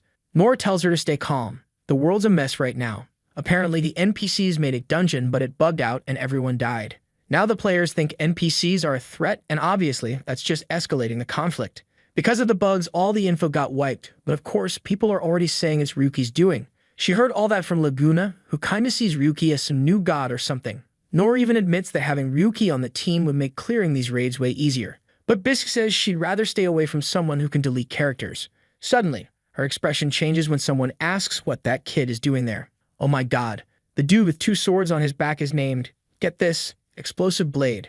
What am I even supposed to do with that? Let's just rename him right now with that gear and the way he clearly dropped billions of cash. We're calling him Pay to Win. Pay to Win wants to know why Miss Dungeon Addict is outside the tower for the first time. He taps her on the head while she tells him to beat it, says she can't even stand looking at his ugly mug. But P2 replies that they could make a bet. Whoever kills Ryuki first gets to take Linful's spot. The two of them start bickering while Nor tells them to chill out, especially since Ryuki-related info should be kept quiet. And in the middle of this argument, a notification window pops up right in some player's face. The 3 Linza clowns are confused too, wondering if someone just passed 447. But Bisque corrects them, it's not about 447. It's a notification that the record for the first floor was broken. Bro, he beat the first floor in 18 hours. I'm telling you, you could start a whole family in these dungeons. How long is it gonna take for him to do 46 floors? Or even 100? You start a family on floor 50 and by the time he finishes floor 100, your kid's already 20 years old. The crew's going nuts because the previous record was 72 hours. They're all asking, who could have done this? Like, come on, y'all acting surprised like amateurs. Obviously, it's Ryuki. Now they're wondering when the hell he even entered the tower. P2W is stunned, and Nor says that with the power he's built up, it makes sense he breezed through the first floor. P2W turns to Bisque and asks if she could beat that record. She says yes, if she restarted from floor 1 maybe. But why would anyone go back and reset their entire tower progress? Meanwhile, Nor is thinking she really underestimated Ryuki. She should have gone after him with everything she had. Wait, did you even go after him at all? Am I losing it? Do I have Alzheimer's, boys? She stares at the tower and says now she understands why Gabriel is so cautious. He's not really cautious though, is he? He should be out there hunting our boy down, not just sitting around on floor 100. Back with Igon, and he's roasting Ryuki for taking 13 minutes longer than he should have. But Ryuki fires back saying, not bad for someone who had to fight for 18 hours straight, huh? And of course, Ryuki immediately goes off on that damn robot, shooting him out for setting goals that made no sense in the first place. Also, that extra time was because they discovered new areas during the run. But it was fine. With that, the preliminary battle was complete. Not a bad result for a first attempt. But after 18 hours, man, it was time to return to reality. Suddenly, he's back in his room thinking it's been ages since he's actually returned to the real world. At least this time, he wasn't sensing anyone's presence. Ryuki wonders if maybe Akatsuki was the one who prepared the rune for him. Looks like they changed the name of 55/Suzuki to Akatsuki, and it makes sense, since he's the only one who could set this up. Sure enough, that's it. Akatsuki calls him up, congratulating our boy for clearing the first floor and saying it was a real pain to get a room that couldn't be tracked. He also asks for a personal visit. Ryuki's confused, wanting to know why he suddenly wants to meet face to face. But damn, Akatsuki sounds panicked, warning him to be careful because more and more people are hunting him in the entertainment district. Even though he's pissed, Ryuki decides to go. Igon says it's madness. This sudden call, the weird voice, everything smells like a trap. Ryuki admits he doesn't fully trust that person either, but he doesn't think they betray him like that. But just then, boom, something explodes right behind him. He turns. Igon says the signal from that recently uploaded video came from that very spot. The store building is in flames and Ryuki's hiding nearby. Igon says he's not sensing 55 anywhere nearby. So Ryuki says there's a fast way to find him. Next panel, He's already beating up poor Luga again. This guy's been catching hands since chapter 1. Ryuki tells him he knows damn well he's the one who's been watching him and the shop owner since that day. He remembers what he saw in the footage. He says he let Luga off easy because he didn't think the guy would go this far. But that was a mistake. Now he knows Luga's the kind of guy who needs to be killed. Luga's panicking, apologizing, saying he had no choice. It was because of Steel Blood. That's a name Ryuki's heard before, right? Yep, the same guy he saw that day in Pleasure Alley. Luga explains that burning places down and murdering people is routine for those guys. Ryuki doesn't stand a chance. But Ryuki grabs a wooden stick and says he's not looking for apologies right now. What he wants is the location of their base right now. Just then, a group of armed men show up, telling their captain the mission was easy. They blew the place up. Of course, they come face to face with Ryuki. They seem to realize he's a nobody. And I'm over here like, what, does he just have a nobody face or something? Luke is yelling, saying they're taking too long. He turns to Ryuki, smug, saying he's screwed now. The level of gear they brought this time is on a whole other level. But man, poor guys. Ryuki just warns them he already said it once before. The sequence of skills he's about to activate. Now surrounded by an aura, he tells them, pretty soon you're all gonna be begging for mercy. They open fire, but the first splash of blood and Luga's already regretting every life decision. He starts thinking life would have been better if he'd never met Ryuki. He shouldn't have robbed that guy that night. Next panel, Ryuki's sitting down exhausted. Aigon tells him he checked the cameras. It really was Steel Blood who took Suzuki. These guys are a few levels above Black Snake. In the real world, they got real power and a massive intel network. And that's why Aigon says it's probably best to give up on Suzuki. Ryuki, however, responds that he was the target all along, so of course he has to go. After all, he doesn't have many allies and he can't afford to lose the one person who's actually useful. Since these guys were so polite to invite him so enthusiastically, he'll just have to go meet them in person. Scene changed to the base of Steel Blood. Commander Crow says this is the first time he's ever met the legendary Suzuki. One of the guys warns him to be careful. The digital drugs didn't really work on her. And there's Suzuki, all beaten up, saying she ended up like this because someone launched a surprise attack. She didn't even have time to react. But along the way, she saw some interesting things. The weapons they had were incredibly hard to obtain, so how did they get their hands on them? Crow just tells her she's not in any position to ask questions, so he's cutting to the chase. He points a gun at her head and asks, "Where's Ryu?" Suzuki wants to know why they're hunting that boy and if they're involved with Linza too. Crow snaps, tells her to shut up, and warns that if she says anything else, those implants in her head will be detonated. But Suzuki calmly asks why he, who gave up being a player because of Gabriel, isn't opposing Linza instead. Crow fires a shot, bang, blows a crater in the wall, and tells her next time there won't be a warning. But Suzuki stands up calmly, saying that was a very interesting threat. Crow sits back down, demanding she finally tell him where Ryu 7017 is. She says she had provided him a hiding place, but obviously he already left, and she has no way of contacting him. Nalva wants to know what kind of tech he's using, because she must know something. But she explains that even though she takes pride in her knowledge, she has no idea. That kid is an incomprehensible exception, not made by humans. Crow gets up again, points the gun at her once more, saying she needs to stop talking crap. There's no way she'd keep hiding information about Ryuki. But suddenly, her expression changes. She says she was never trying to forget. She was just buying time. A floating red window appears, and she explains. This is the virus known as Trucadia, something discovered in one of the sci-fi-style labyrinths. It's a kind of seed that can be injected into the human brain, but it causes irreversible effects. At the time, she was shocked to discover that all tech-based drugs were derived from Yggdrasil. There was massive backlash, and because of it, everything was completely banned. Of course, it would be chaos if people ever discovered what else that tree produces. Turns out she was hacking into their systems right then and there, digging up everything. Crow orders them to capture her immediately, and if she tries anything funny, blow her head off. Suzuki just laughs, saying he's a coward. In another room, Crow's slamming the table, while the screen says connection failed. But honestly, he doesn't care, because he got what he wanted. He finally has the Yggdrasil item in the real world, a snow ice blade which can freeze anything. He's certain that if he can figure out how Ryuki's tech works, he'll escape this cursed pleasure district, become a top-tier player again, and rise to the top. And when that happens, he'll put a bullet straight through Gabriel's face. Asterisk man, in this story, literally everyone wants to kill Gabriel Phi. No wonder the guy's hiding up on floor 100.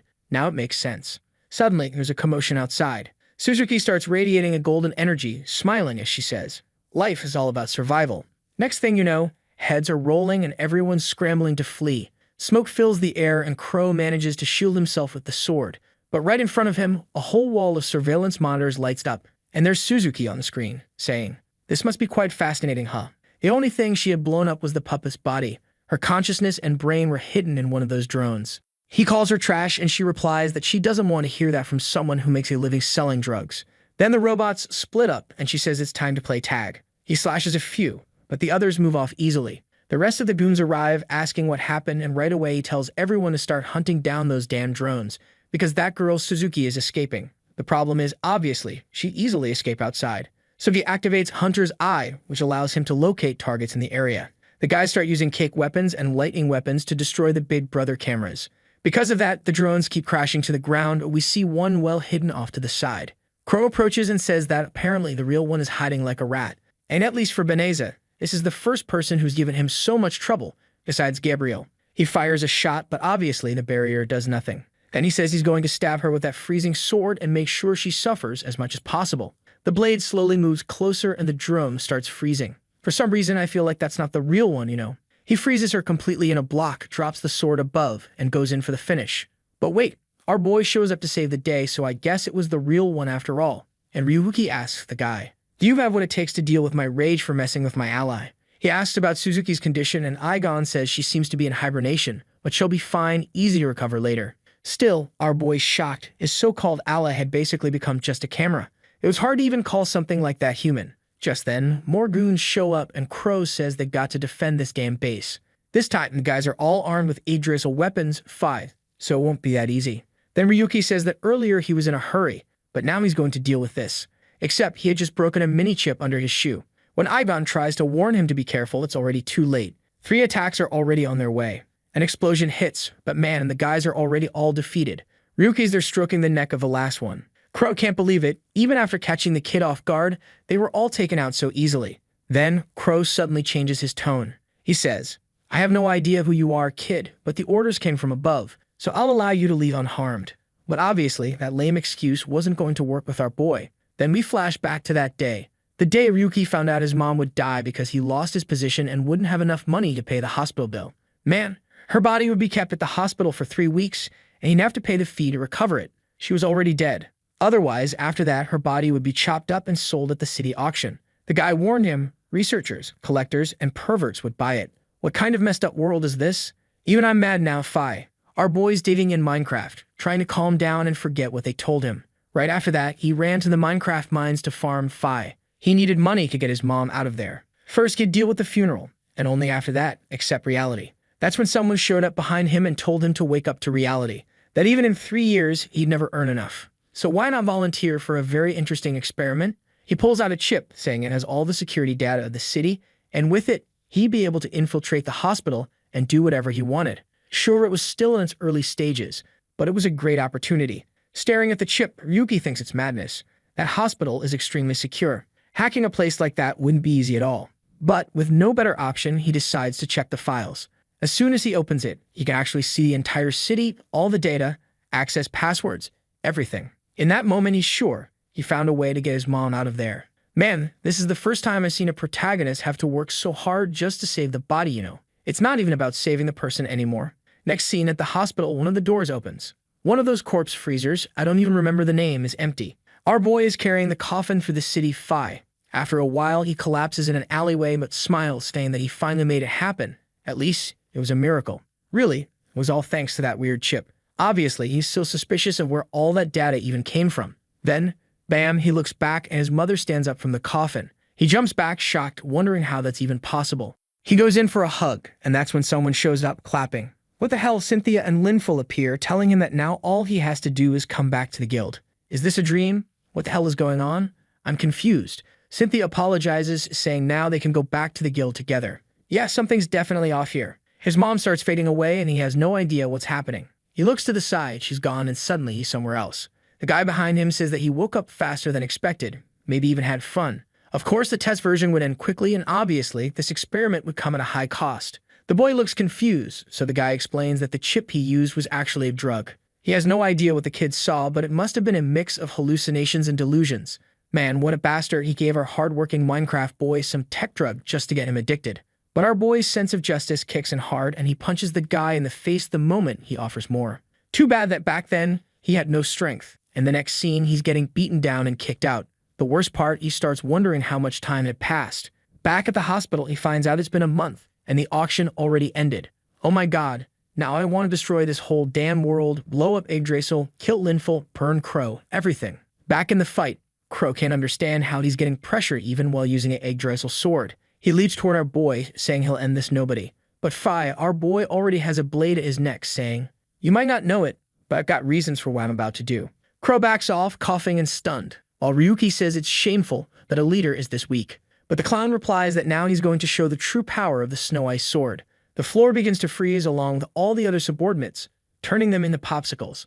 Aiganum warns our boy that, unfortunately, even with the talents he has, a wooden sword won't be enough to win this one. And the cold aura around them is draining his energy. Eventually, he'll be paralyzed. Right then, Ryuki throws a knife, but Crow blocks it, saying it's useless. Inside the blizzard, he can even track the trajectory of bullets. He lunges at Ryuki, saying that as long as he's within the storm, he's invincible. Our boy blocks the strike, but his hand and blade are already starting to freeze over. Meanwhile, Crow can't understand how the hell he still hasn't beaten this kid. Then he mutters, "You must be using some Yggdrasil item to be resisting like this." Ryuki just replies, "Go ahead and keep living in that illusion." But at that exact moment, Crow activates his aura again, saying that now we'll see who's stronger, the ice sword or the wooden sword. The problem is, Ryuki couldn't see a thing, couldn't even move. And just like that, the guy was already behind him, landing another hit. Ryuki blocks it, gets knocked backward, while the bastard says he won't be walking out of there with just a broken arm. Ryuki's shoulder, leg, and waist were already turning into blocks of ice. Even so, he keeps provoking the guy, asking, "Is that all you've got?" Crow charges again, and once more, Ryuki blocks him, laughing, saying, "It's pathetic that someone using a legendary sword can't beat some nobody." Crow then unleashes the full power of the sword. Now literally everyone around them had turned into ice statues. He charges again toward Ryuki, and honestly I don't get it. 1 second he looks desperate, but in the very next panel he blocks it calmly and knocks Crow's hand away. That fake panicked expression? Yeah, it's messing with everyone, even Crow himself. But in that moment, his wooden sword broke. Even so, our boy was completely chill. As long as he had a little knife, he could still activate his skills. He triggers Meteor Strike, dashing in and slicing Crow. The clown hits the ground and Ryuki says he's sensing more items on him. And yeah, turns out Crow was also wearing black steel armor. He warns that the defense on that thing is perfect and none of Ryuki's attacks will be able to do a thing. Ryuki just replies, "You really enjoy suffering, huh? Would have been easier if you just gave up." And before Crow can say anything, Ryuki grabs him by the neck and plants his face into the pavement. Then he says, "This is the perfect chance to figure out how my powers work in the real world." Sometime later, he's using martial fists, just pummeling the guy on the ground. Crow can only remember Gabriel, calling him pathetic and saying he always planned to steal his account from the start. That's when he loses it, manages to land a kick, and sends Ryuki flying. Ryuki's shocked and Crow draws the sword and slashes him in half. Like, what the hell just happened? Crow says that he's aiming to reach the top even if he has to walk over a mountain of corpses to do it. He'll regain his status as a player and eventually rip everything Gabriel has away from him. And what did Ryuki do? He gave the guy the same drug back. Crow's there, delirious in the chair, asking how Gabriel feels now that he's been defeated. Later on, the police arrive and they find out that this was the place where the viruses and chips were being produced. Seeing all the bodies on the floor, frozen and doped up, they say, "These idiots deserved it for getting involved with illegal tech." But of course, there are some corrupt cops too, right? Saying, "Shame they died. These guys used to pay us good money." Up on the rooftop, Ryuki says he never imagined those people would be smiling like that.